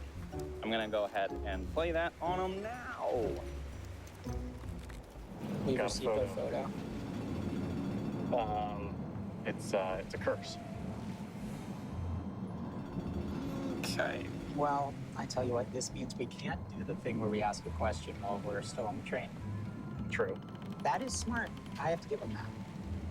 You, I think, are a very experienced affixing items to your body player. Well, we both have to do this. Oh, yeah, sure. Okay, fine. Yeah. Damn. Okay, so, well, Sam and Adam deal with strapping lemons to their bodies. I'm gonna go find some food. It seems like there's a couple restaurants in this little town, so let's see what there is to eat. So, hello. Do you want to know where I am? It turns out that this whole time I have been hiding in the snack zone.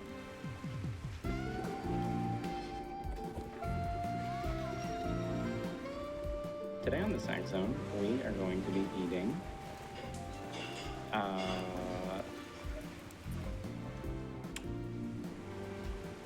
whoa.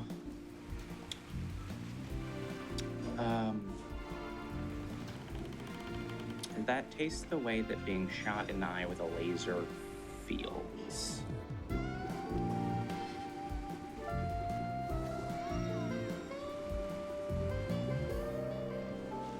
Not only are we out here enjoying this thing, but we're cooking up some plans because I've still got 3 curses in my hand. So I've got Curse of the Ransom Note. Makes Master Nice Question as a ransom note. Curse of the Jam Door. Prevents them from getting into buildings. Curse of Meteor for Travel Agent. Sends them somewhere they don't want to go when they don't want to go there. It looks like they're taking the train all the way to Sendai. They're going to get off the train in Sendai. Once they get off the train in Sendai, they're going to go have to attach lemons to themselves. So they're going to leave the train station. Then, boom, you hit them with Curse of the Jam Door. Hopefully, you lock them out of the train station. Maybe they'll just be able to get right back in the train station, but hopefully you can at least delay them getting back in the train station. Then, here's where it gets good. Then, if we can identify what train they want to get on,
out of the station, that's when we hit them with Curse of the Meteor or Travel Agent.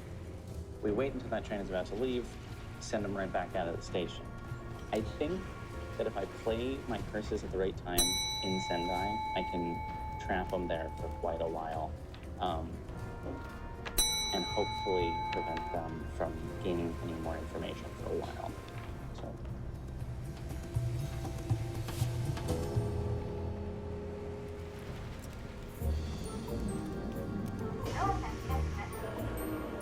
Sam, welcome to Sendai. Do you feel that?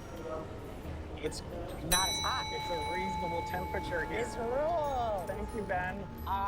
You ready to go find a lemon? Yeah, let's go find a lemon. All right, it looks like Sam and Adam have made it to Sendai. They're probably out looking for lemons. As soon as they get those lemons attached, I am going to hit them with the Jam Door curse. My hope is that it's going to make getting back into the train station a huge pain.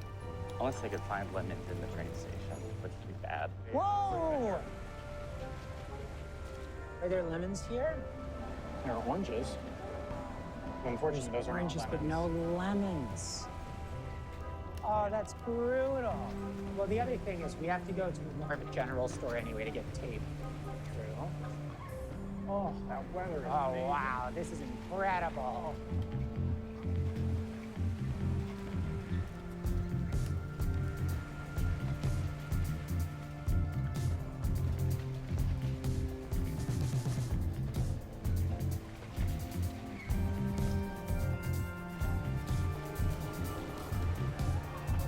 All right, Sam, so the key here is we really need to attach these robustly because if they fall off, it's an hour coming.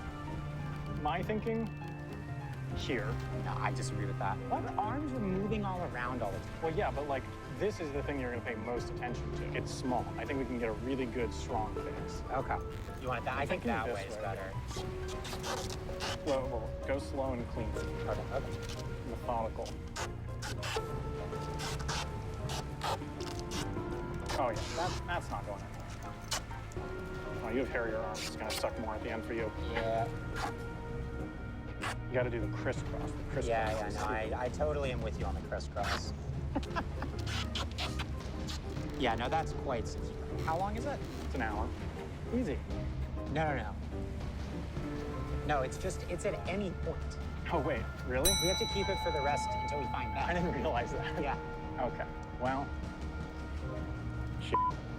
All right. Well, it looks like they've got their lemons attached, so I'm gonna hit them with the curse of the jammed door. I don't know if that's gonna really do a whole lot, but it should at least slow them down a little bit.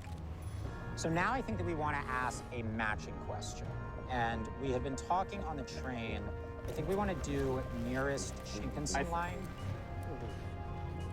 Great idea. However, we are once again cursed. Wait, really? Curse of the jammed door. For the next 3 hours, whenever the Seekers want to pass through a doorway into a building, business, train, or other vehicle, they must first roll 2 dice. If they do not roll 7 or higher, they cannot enter that space. Any given doorway can be reattempted after 15 minutes. 3 hours. Jeez. I'm starting a timer now. Yeah. That's a lot. That's many hours. We can still ask our question. Yes. Which is, if his nearest Shinkansen is the same as our nearest Shinkansen. So ours is this big green one. If the answer is yes, it's like, okay, yeah, he's in this area that we're in. If the answer is no, I would say that that is bad news and means that he's either closest to this one, or he's in the hell area where he actually is over here. I think he's in the hell area. It's possible. Oh, yes. I mean, that seems like the kind of thing we'd write in the script. So let's ask him that. The next train to where I am leaves your station pretty soon. Okay, so they just asked me if their closest Shinkansen is the same as theirs or not. Now, it's not, because I am closer to the line that goes up to Yamagata. That's gonna tell them a lot of information, and I think it's gonna tell them to get on the train out of Sendai that I don't want them to get on. That train leaves in about 15 minutes. So I think that what I'm gonna do now is I'm gonna send them on a little vacation. And if I can time that quick enough, I should hopefully get them to miss that train. The answer is no. Which is a bit of a curveball. Okay. Okay. Well, hey, it's good we know that. It is? I mean, all signs point to he's on that purple line. I mean, the thing is, we can get to that line in an hour. We Yeah, can jump. it's not so bad. Okay, for what it's worth, oh, we got another one. Oh, God. Curse of the mediocre travel agent. The Seekers must go to the hider's chosen location, spend at least 10 minutes there, and acquire a souvenir before asking another question. The location must be further from the Seekers than the hider. What I was literally about to mention was that the next train across to the purple line leaves in like 10 minutes. Great. Well, let's get walking. Yeah. Okay, well, Awesome. Okay, so now that I've answered that Shinkansen question, it does mean that I get to look at the top 3 and draw another one. So hopefully I get something good in here. Okay, 10-minute bonus, Curse of the Distant Cuisine. Curse of the Distant Cuisine. Find a restaurant within your zone that explicitly serves food from a specific foreign country. The seekers must visit a restaurant serving food from a country that is equal or greater distance away before asking another question. And Curse of the Drained Brain. Curse of the Drained Brain. Choose 3 questions in different categories. The seekers cannot ask those questions for the rest of your run. Casting cost, discard your hand.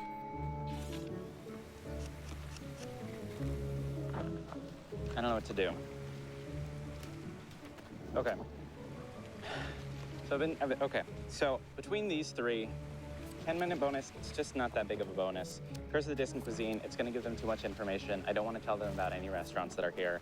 Curse of the Drained Brain, I do think I could use this in the end game, because I do think that I can eliminate 3 questions that would be really useful once they actually get here.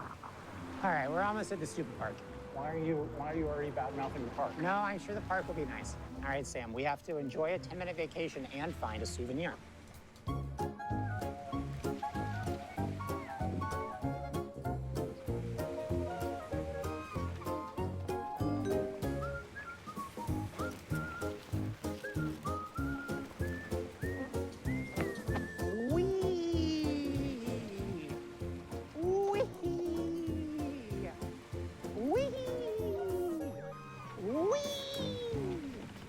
Look, I am not making this up. The monkeys are dastardly. So I've been looking for hiding spots for a little while now. I haven't really found anything perfect, but there are all of these really amazing temples here. They're really something. I mean, how cool is that? It's just, I think this whole area where I am right now with all these amazing temples, it's like too obvious, you know? I think that, like, this is why people come here. So I need to find something really off the beaten path. Something that they're not gonna just immediately.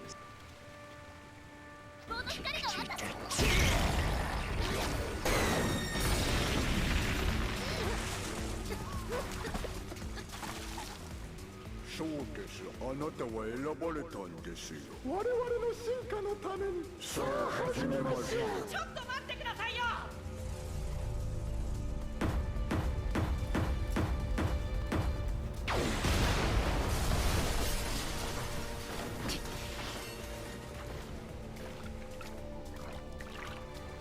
狙いは自分なんでしょ。自分が相手になりますよ。服よりも大事なもんがあるでしょうが。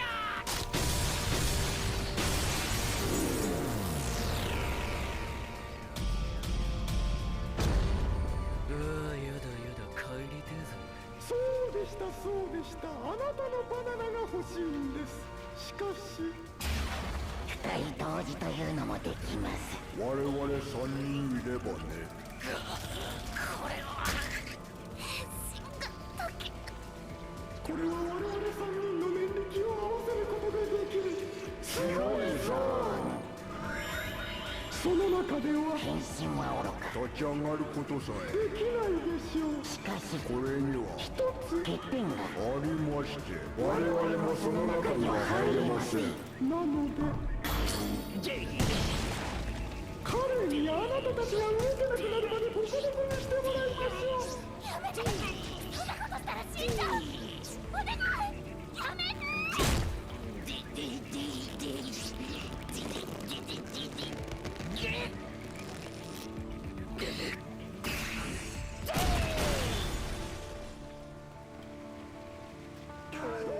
バカな、すごいゾーンを突破した。いや違う。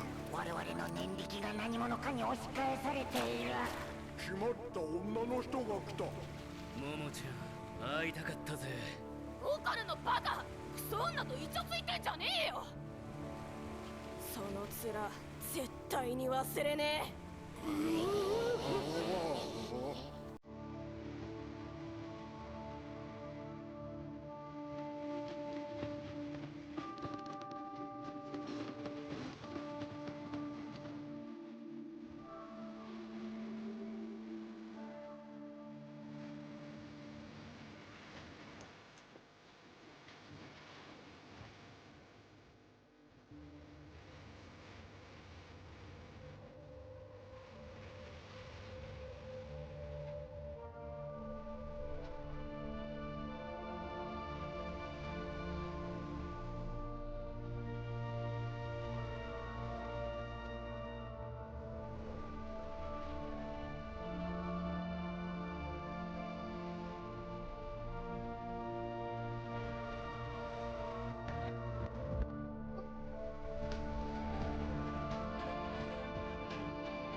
男の人のバナナを収穫するまで。女の人は足止めしといてと言っておいたのに。何やってんですかねあれは。綾瀬マモに助けられるなんて尺だけど仕方ないわね。力を貸しなさい。あんたそれアクサラ？協力するけど譲らないわよ。高倉健様だけは。綾瀬さん、ちょっと綾瀬まだ何してんのよ。ちゃんと魔力で抑えなさいよ。どういうことかわかりませんよ。押してますね。今のうちにギグワーカーを起こしてください。ほらちゃんと働け。給料下げますからね。すいません、ちょい無理っす。まったく世話が焼ける。あ、それだけはやめ。君のドクロは勇気の印に14時間戦えますか。リゲインリゲイン僕らのリゲインアタッシュケースに勇気の印はるか世界で戦えますか。ビジネスマンビジネスマンジャパニーズビジネスマン。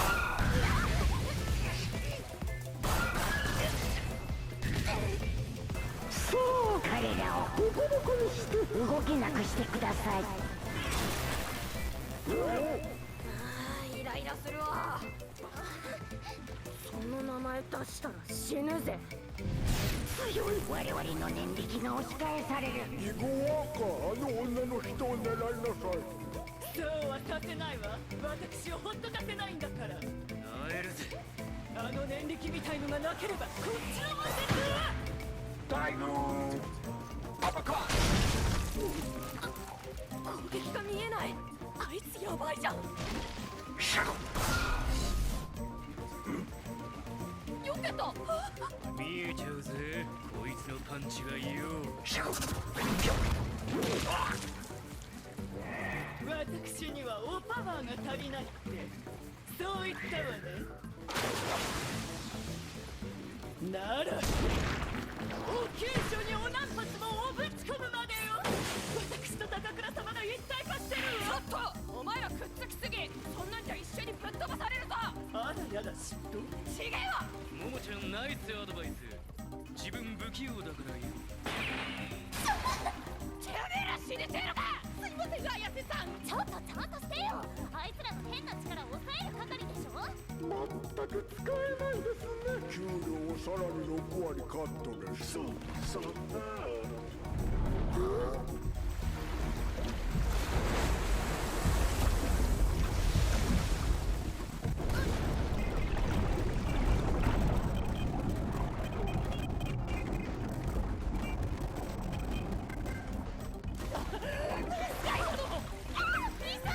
足がつかない。ちょっと何事。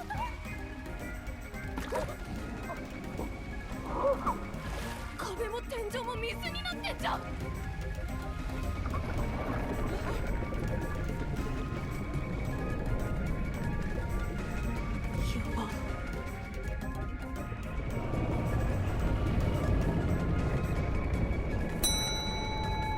いつが来た。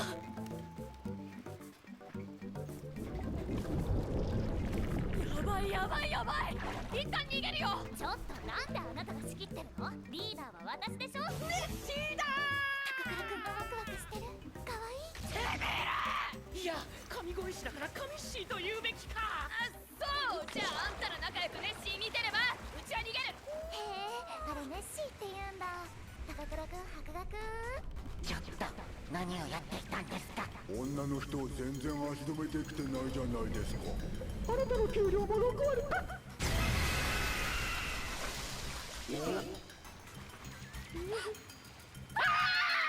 てことを。ネッシーやばいじゃないか。我々を攻撃して返するんだ。あっちの女の人をやるんですよ。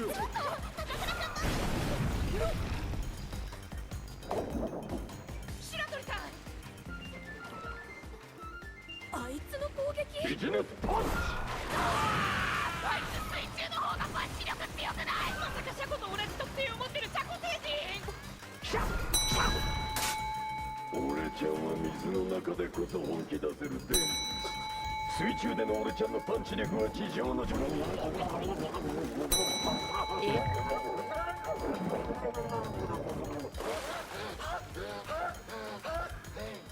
肺呼吸かよ。やっちまって。ターボババアの脚力ならそれなりのスピードで泳げるはず。なえるぜ。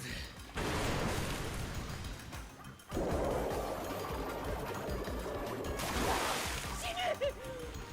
泳げません。ターボババアは泳げません。はあ。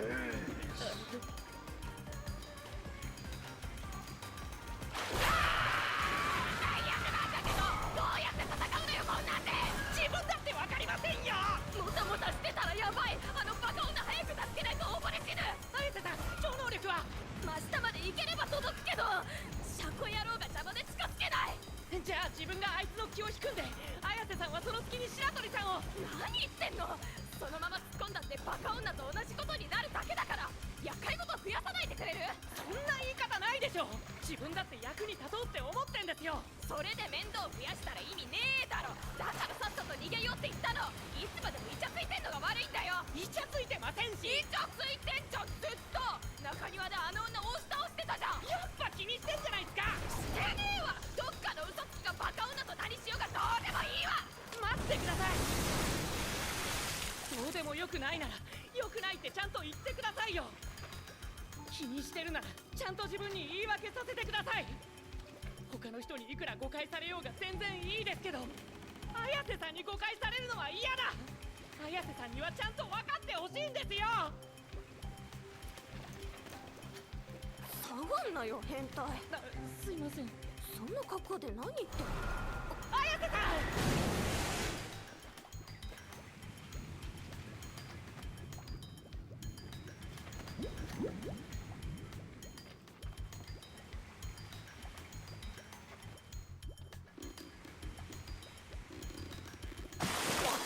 すいません、不可抗力です。もう二度と触りません。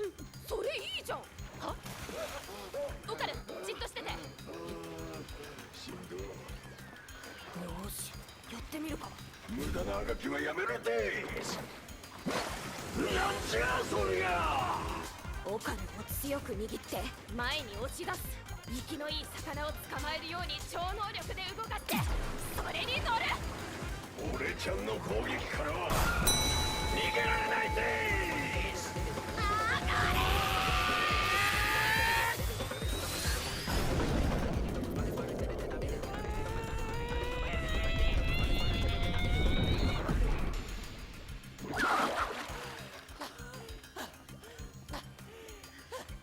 すごい。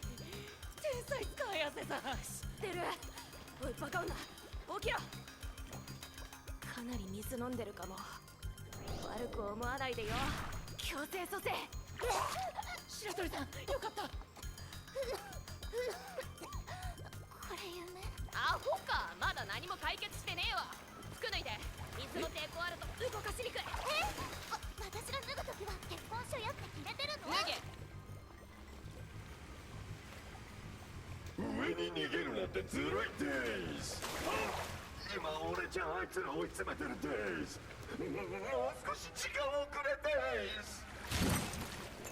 うわー、なんですか。どいつもこいつも使えませんね。彼の攻撃力は素晴らしいですが、見る者全てに襲いかかる頭の悪さ。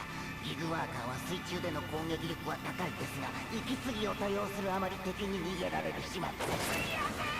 もういいです。この際みんなで合体しましょう。この通信ケーブルを使って一つになりましょう。責任取ってよね。高倉君、私の下着姿見たんだから。見てないです。てめえの下着姿なんかアメちゃん1個でチャラだわ。んなことより2人とも気合い入れてよ。うちらの力総動員しないと勝てないよ。指図しないで。私がリーダーなんだから。いくよ。1、2の。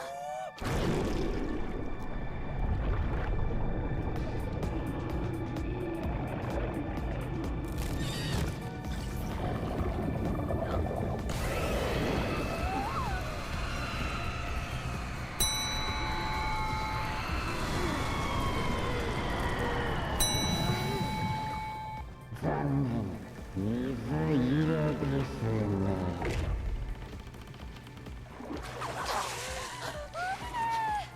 何あれ。あんなのあり。綾瀬さん、あれ首に水溜めてますよ。ずっと撃てるわけじゃないんだ。ってことはあいつの首ぶっ壊せばレーザー撃てないってことじゃん。やりましょう。今がチャンスかも。近づいて攻撃するよ。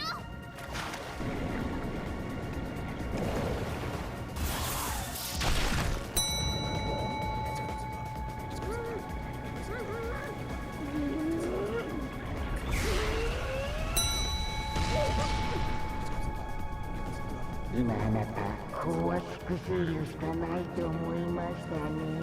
我々はこう見えてインファイトユーマですよ。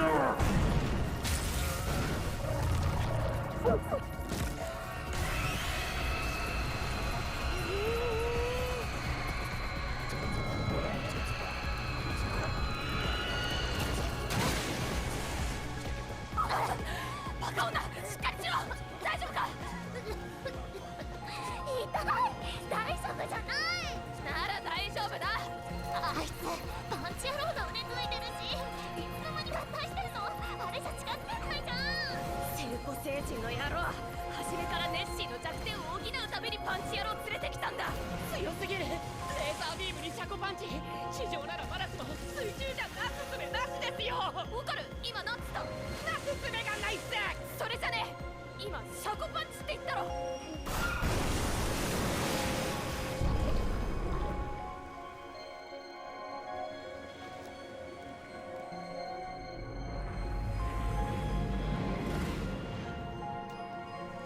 残念。また高圧縮水流が切れてしまいましたね。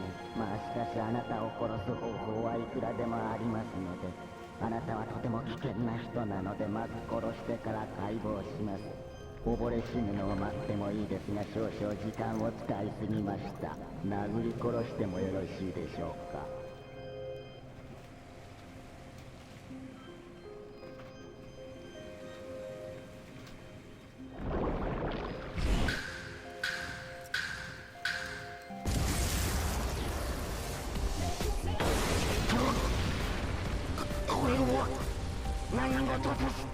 合体するべきじゃなかったな、シャコ星人とはよ。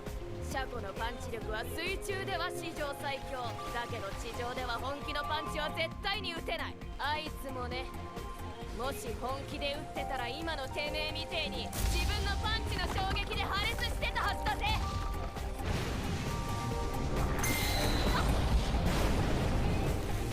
私はこのまま何時間でも水の中にいられますよ。あなたはどうでしょうか。溺れ死ぬのが先か、それとも高圧縮水流で真っ二つになるのが先か。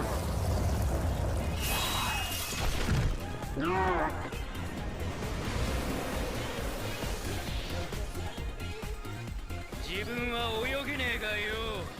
走れる道があればよ。本気出せるぜ。ちょっと待ちなさい。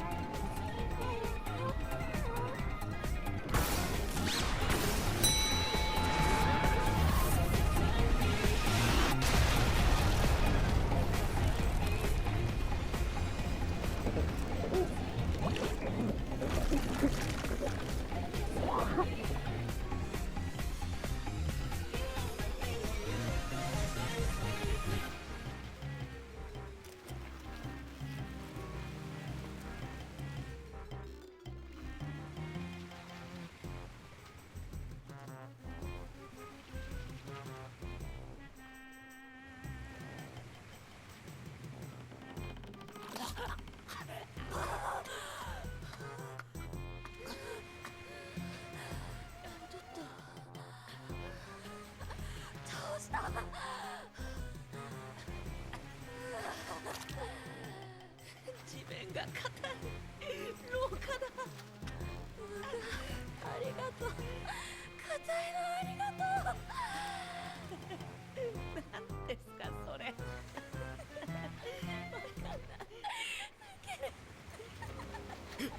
何してんの？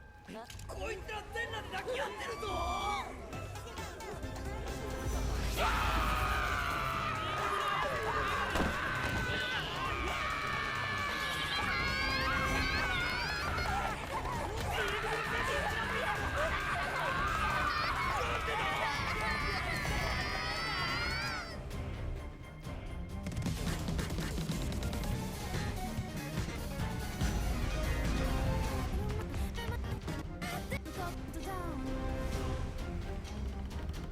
しやばすぎましたね。首長竜の生き残りなのか、まさか宇宙人と合体するとは思いませんでしたけど、ユーマと宇宙人の合体なんて夢のようですよ。博学次回キャトルミューティレーションを君は見たか。ああ、もう変なとこ見られたし最悪。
Sort of gravitate too. I think I'm gonna keep looking. Oh. Oh. Okay. We look for a souvenir. The thing is, there's so little litter here. That Yeah, there's not a lot here. I mean, we could bring him a wonderful leaf. There's a little rock. That is a rock. You know, this is a nice gift.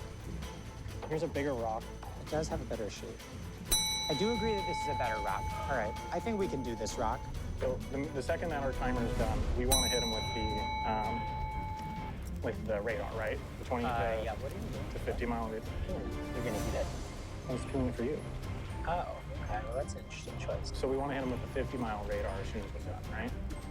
I believe yes. Well, the nice thing is, given how much we've eliminated, if we hit him with the 50-mile radar and it's a hit, then that's actually a pretty small area. And we probably want to take that line over to that line. Yeah, probably. Oh, God. I knew it was going to be really sour. It was a lot more sour than I thought. Oh, geez. All right, well, our time is up. All right, hit him with the radar quickly before you... All right. Let's go back to the station. Tell you what, my lemon is itching. Okay, so they've just hit me with 50-mile radar. So before I answer that, I'm gonna hit him with the Curse the Drained Brain because my hand is empty right now, so I basically don't have to pay for this. It's kind of the perfect time to play it. So I'm gonna get rid of photo of the tallest building from my train station, the train service question where they can see if their train would stop at my station. Both of those are really gonna help them figure out exactly what my station is, which I don't want them to do. And then I'm also gonna get rid of the quarter-mile radar because it's very useful in the end game. So those three, they cannot now ask. Oh, Ben, what? Curse of the Drained Brain. The Seekers cannot ask 3 questions of the hider's choice for the rest of the run. He has banned 3 very useful questions. For how long? For the rest of the run? Yeah. Who wrote that question? It's tough. But the 50-mile radar was a hit. I am within 50 miles of them. So they've got the map quite small now, which really emphasizes to me that I've gotta find a hiding spot. Ooh, it's a hit. Okay, that's good news. Okay, so we probably want to jump over that line then, right? Yeah, probably. good news is we have them in a not that huge area. Probably. Now that I've answered their radar, I do get to at least look at the top two and draw one. Oh, give me something good, please. Okay. Curse of the Unguided Tourist.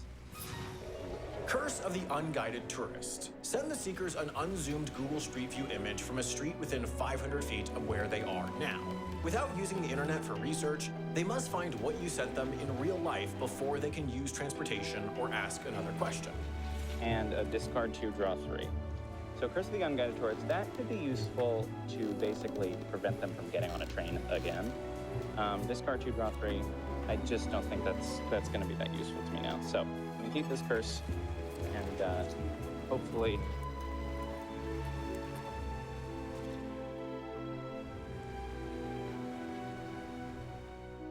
I'll be right back.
it can come in handy later.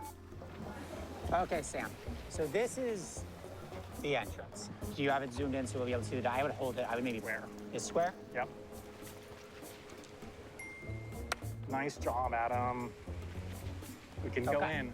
That's not the last hurdle. We can go in. We don't know if we can get on the train yet, but we can go in the station and roll for the train. I found a giant bowl of soup. I don't know why it's here, but maybe I could hide in the giant bowl of soup. What are Sam and Adam up to? Are they going on a train? Are they coming for me? Which platform was it? Was it 3 or 4? 7. Yamagata, that's us? I believe so. Okay, then I need to roll the dice. All right. All right. That's bad. That's brutal.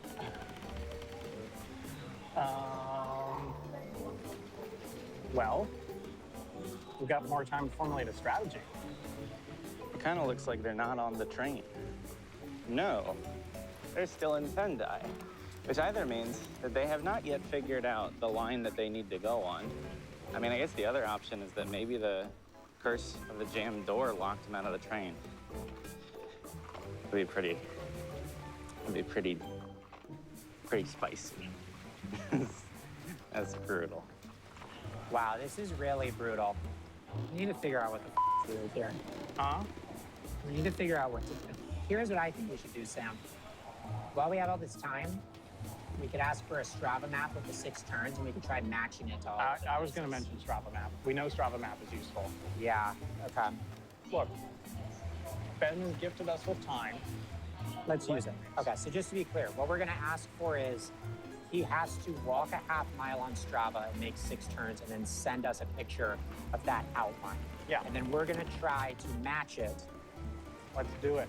To the streets on the map. Okay. Shall I text? Yeah, go for it.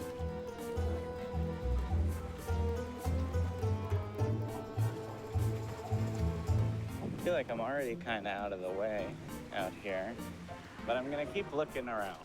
I know that it might seem obvious that I should just go back up the mountain where the monkeys are, but it's like not that hard to find that place. There are not that many paths. It doesn't really branch off all that much. I actually don't think it would be that hard for them to find me if I went up that mountain. Look, it sounds like hopium. It sounds like I'm scared of monkeys. I gotta be honest, I'm scared as hell of monkeys. Oh, I'm so scared of those monkeys, man. But I do think that I can find a perfect spot. I can find a place that they're just not gonna go. Strava map. Really? Okay. They are gonna try and match it up, and I guess there probably just aren't that many spots remaining that they could check, and so this is gonna be a decent way of confirming, but we'll see. While we wait, Adam, I'm looking into the kind of furthest extent he could have gotten in his time yesterday. Yeah. So he started at 3 p.m. and he had to be in his spot by 6:30 p.m. Yeah. So theoretically, he could have taken this 3 p.m. Shinkansen, but that terminated in Yamagata. At what time? 5:46. So he would have only had 45 minutes.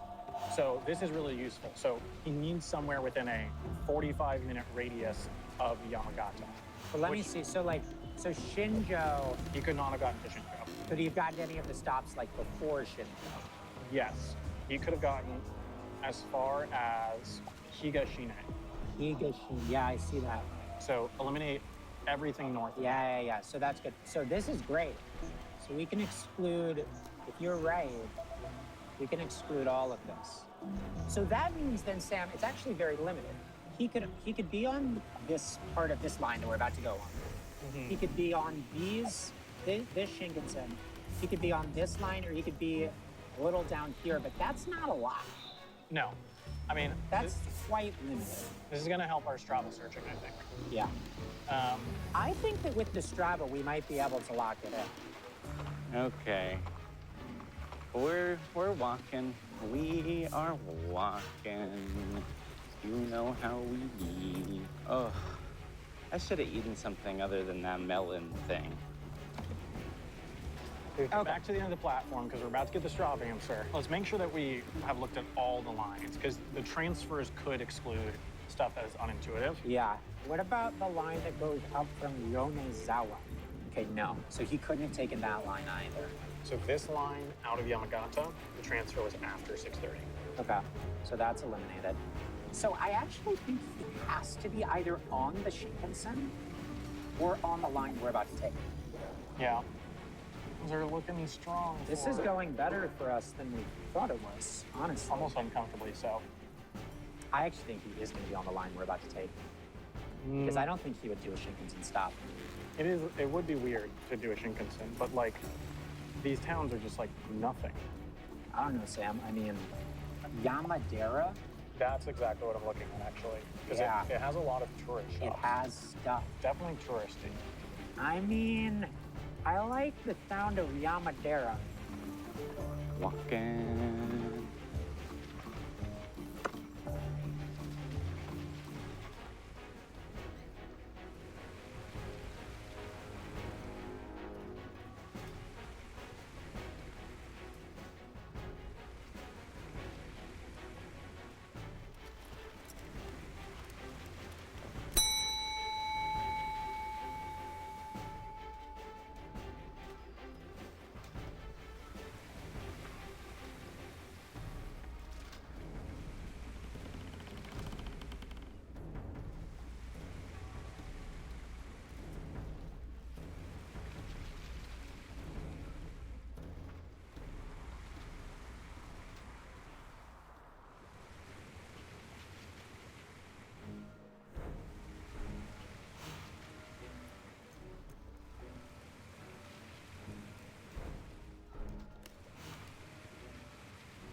Well, that is Strava done.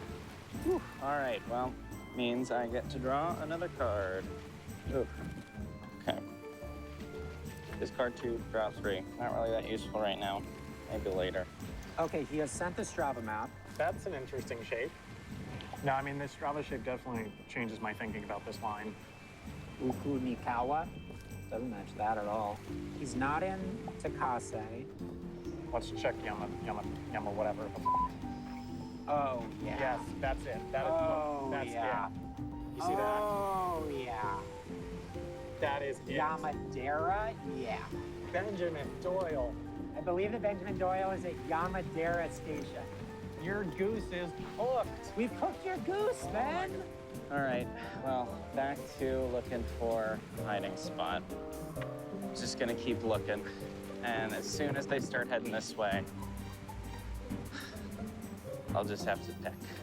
Okay, so we know where he is. Yes. It's a very small town. Well, let's say we believe we know where he is. We know where he is. Adam, explain to me what your emotional well-being is going to be like if we are not allowed on this train and have to wait on the platform for another hour. It's not going to be good. And the thing is, there's a really real chance that it happens. Like an almost 50% chance. Yeah, and it'd be funny, so. Well, yeah. It would be nice to take these lemons off. I gotta tell you, I'm not feeling good about this dice roll. No, me neither, not at all. No. Do you want to do it? I think you should do it. That way we can blame it on you. Here it is, yeah. Okay. You ready? The doors are here. Come on. It's so nice up here. It's like I got hit with a wave of tranquility. I think that this is a museum. Oh, I think it's a Basho museum. The famed poet. Oh. Wait, now that I'm Basho, I'm gonna write a haiku. Writing poetry is hard. Sam and Adam. I hope that you guys get stuck in Sendai forever. Come on, come on, come on. Oh my God.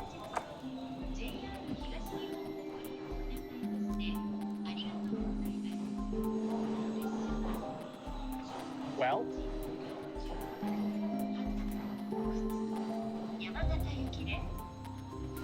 When's the next one? It's another hour.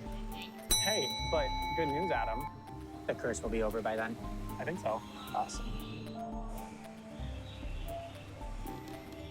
You wanna go look around? Yeah. Got another hour. Here's an option. This bridge here is pretty out of the way. I've gone sort of down the road randomly. Like, I have not seen this bridge in all the time that I've been here. That's kind of tranquil.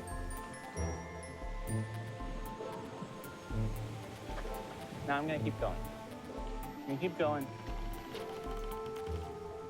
What are Sam and Adam up to? They should be on a train heading my way now. Oh my God, they're still in Sendai. They must have rolled bad again. Oh my God. Oh my God. Oh, I'm so sorry. That is brutal. Okay, well, I think I might go get some food then. I bought you a sweet treat. Oh, thank you. It's very thoughtful.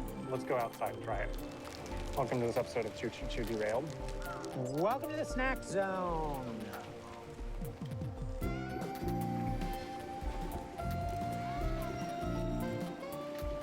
Today we're trying these sort of seemingly mochi-coated strawberries? I guess. $4.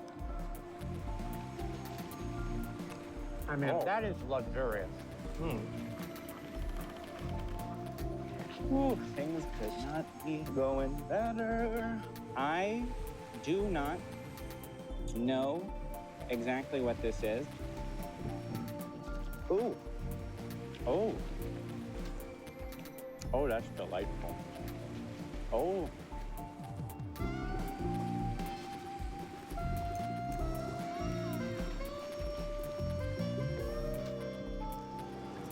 All right, let's finally take our stupid train. Our curse clears with like 3 minutes to spare. We're actually pretty lucky with the timing. Can you believe it, Sam? We're finally leaving Sendai. It's been, I think, 4 hours. It's been, you know, in that song, One Week. It's been.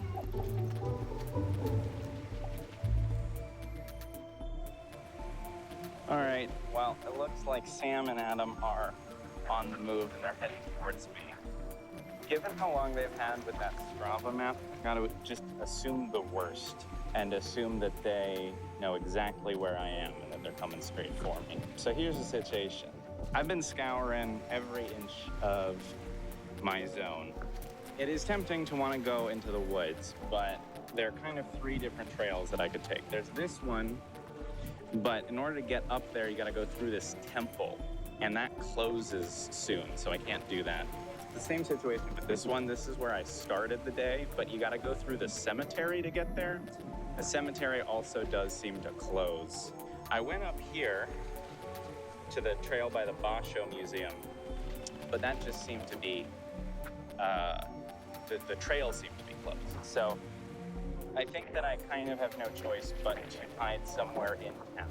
So I've got about an hour before they get to me. I'm gonna scope out the rest of town and to see if I can find a really good nook to hide in. Hopefully, I can buy myself some more time when they get here.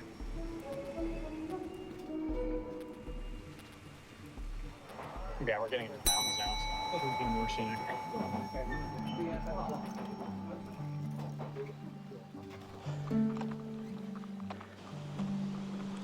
Okay.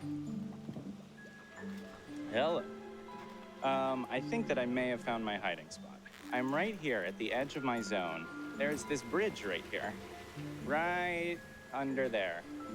And, well, I mean, first of all, this looks cool as hell. But also, bridges, all of these bridges that I've seen in this zone look pretty much identical.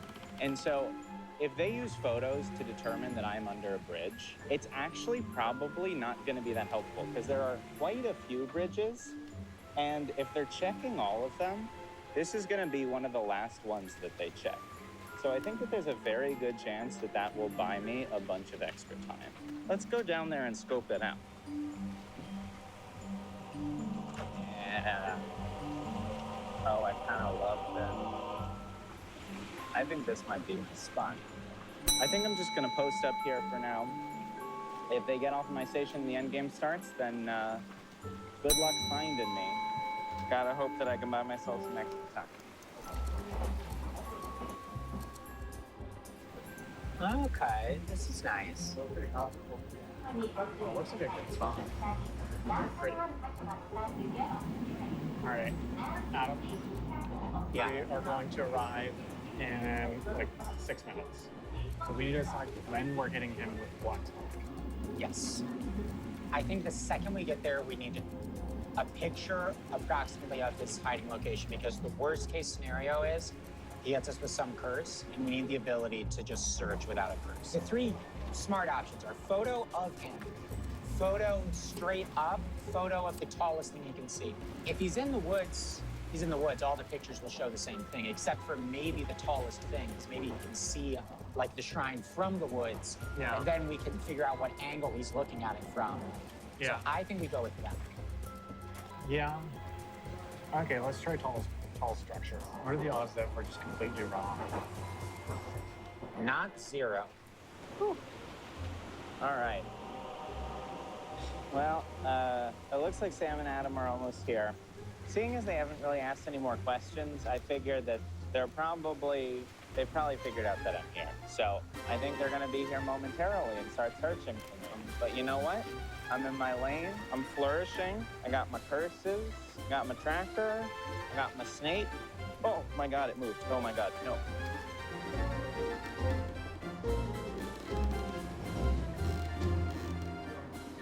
All right, let's hope this is it. Do it in 5, 4, 3, 2, We have everything ready? 1. Okay. Hit it. Wow, the weather here's amazing. Yeah, I think we might be going up some stairs. Yeah, now if you look in Google, it's like the famous 1,000 steps, wherever or something. Oh, yeah. Yeah, he's up there for sure. Oh, yeah. Oh, yeah. For sure. Well, it would seem that they've arrived. And the end game has begun. They immediately went ahead and asked for a photo of the tallest building I can see. And the tallest building I can see is this bridge. So there you go. I'm gonna send them the photo of the bridge in a minute. Guess that'll tell them something, but not that much.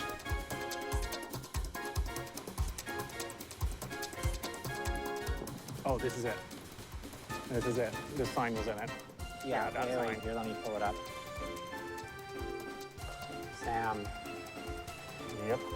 All right, well, at least we know we're in the right place. All right, are these the stairs? I mean, I have to believe that he's up the stupid stairs.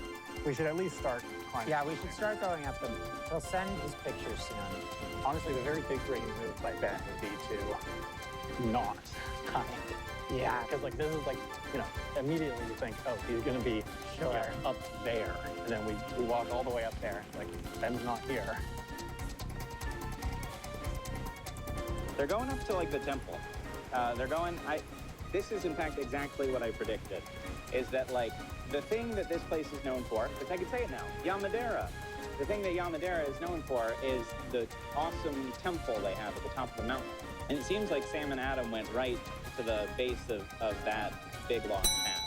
All right, let's go ahead and send them a photo of the bridge. And that will probably narrow down their search quite a bit. Unless they can't tell that it's a bridge. Yeah, it's not a bad idea. Okay, he's under the bridge. He's definitely under the bridge. Okay, let's go check the bridge. Like, okay, let's go. There's that bridge. Yeah, that one actually doesn't look right. It doesn't this look is like right. concrete. Yeah. But, like, he's definitely at the river. Yeah, well, he could be underneath maybe that underpass. No, there's water. He could also be on this side. Well, let's just go down the bridge. I bet Adam really wants something to catch happen soon. Well, I want it to either happen soon or in a really long time. But probably soon. I get to draw another card. Let's hope it's a good one. Curse of the Cairn. Curse of the Cairn. You have one attempt to stack as many rocks on top of each other as you can in a freestanding tower. Once your tower falls, the seekers must construct a rock tower of the same number of rocks before asking another question. Okay. I mean, I do have rocks here, but not really the kind of rocks that I need. So actually, I think what I'm gonna do is I'm gonna discard these two curses because they're basically useless at this point, and I'm just gonna draw 3. And my goal at this point is just to draw into as many time bonuses as I can, unless I can get a curse that I can play here, but there are sort of limited instances of those. Okay. A randomized question, a 30-minute bonus, so that's pretty good. And a 10-minute bonus, not bad. That's exactly what I wanted to see. I don't know how useful the randomized question thing is going to be, but it's not going to hurt. I might be able to use it. I'm feeling pretty good. Let's see what they're up to. We might have just walked right over Ben. So it's not that bridge. Well, unless this side looks different. Let's get on the bridge and then we'll be able to see up and down. Okay.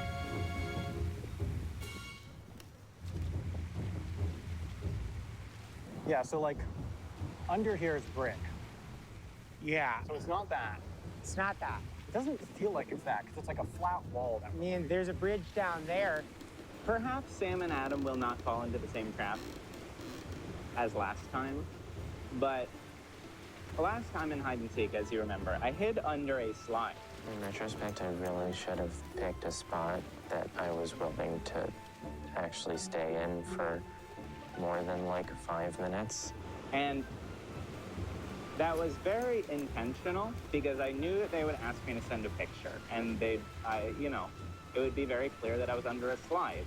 And so instead of asking more questions and narrowing down the area, they just spent way too long trying to find this slide, which is just a huge waste of time. But I do think that Sam and Adam, they kind of lock in. And so if they think they have enough to go off of, they're just gonna go off of that and they're not gonna ask excess questions. But honestly, like, they shouldn't do that. They should just ask more questions.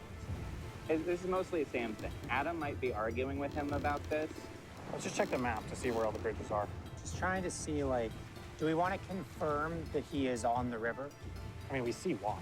I guess you're right. Because we could ask a question confirming. What?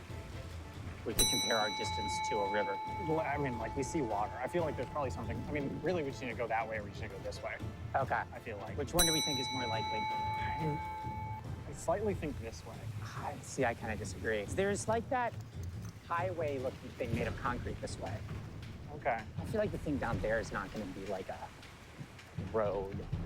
Uh-oh. Uh-oh. They're coming my way.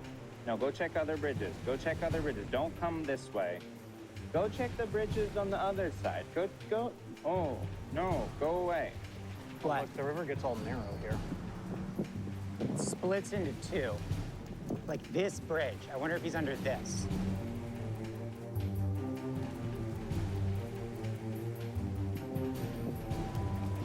No, it's the wrong material. Uh-oh. Nope, they're going the wrong way. They're going to check the wrong bridge again. They're going to check the wrong bridge again. No, yeah. I mean, it seems like the most likely candidate is the one downstream. Okay. There's no other bridges this way? Not that I can tell within the zone. This is what I'm saying. It's just like, I feel like it would be easier and faster to just ask me another question. You know, maybe I draw a good card, but probably I just draw some dumb bullshit that's not gonna help me. But instead, you're out here checking all the bridges on the Kachia River. Oh, the other side's not the right material. That's not promising. Yeah, it's the wrong material. There's another bridge further down. Oh, come on, man. This seems to be the last option. But at least the material's right. No, it's brick again on the other end. I think we just have to keep going down. Well, no, that's too far. That's too far? Yeah, there's definitely not another one in this way. I think. Yeah, sure we got this one. That's on the other branch. It's completely on the other end. Yeah. That blows. Like, I think at this point we might need to ask questions. Well, here's what we can do. We could ask a half-mile radar from here, which would basically include half of the area because we're on. I guess we might as well. Like, we're not worried about more persons, right? Not really. Yeah. I mean, there's not much cost. Okay. No. Yep. And there they go. There they go. They just asked for a half-mile radar. And it's like, look, you guys, you're going to have to ask more questions anyway. You shouldn't have gone and checked all those bridges. You should have just started asking questions. Now, I get to draw 2 more cards. Is there water flowing under that? There actually is. Okay. This seems promising. Yeah.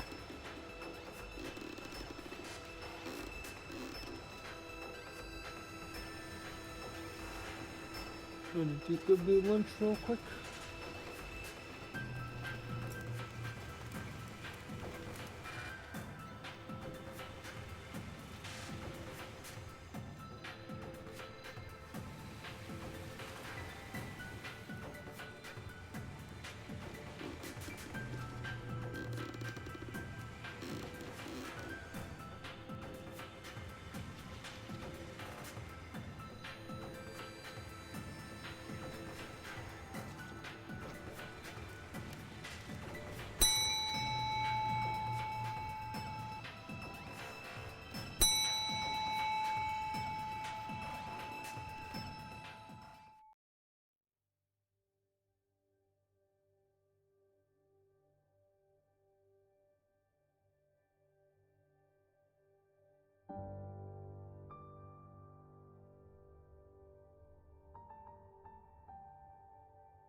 No, but very close.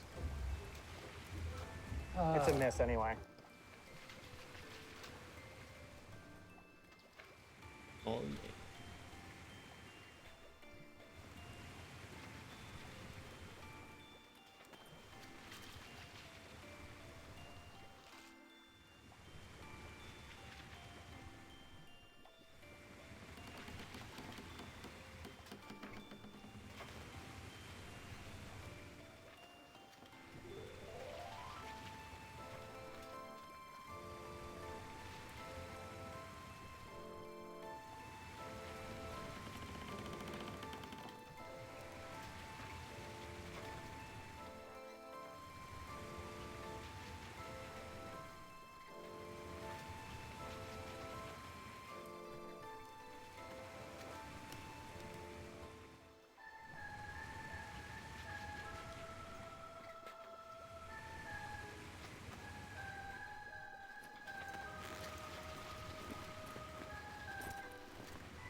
some stuff out.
Alright. That looks fine.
You guys drum king for a bit.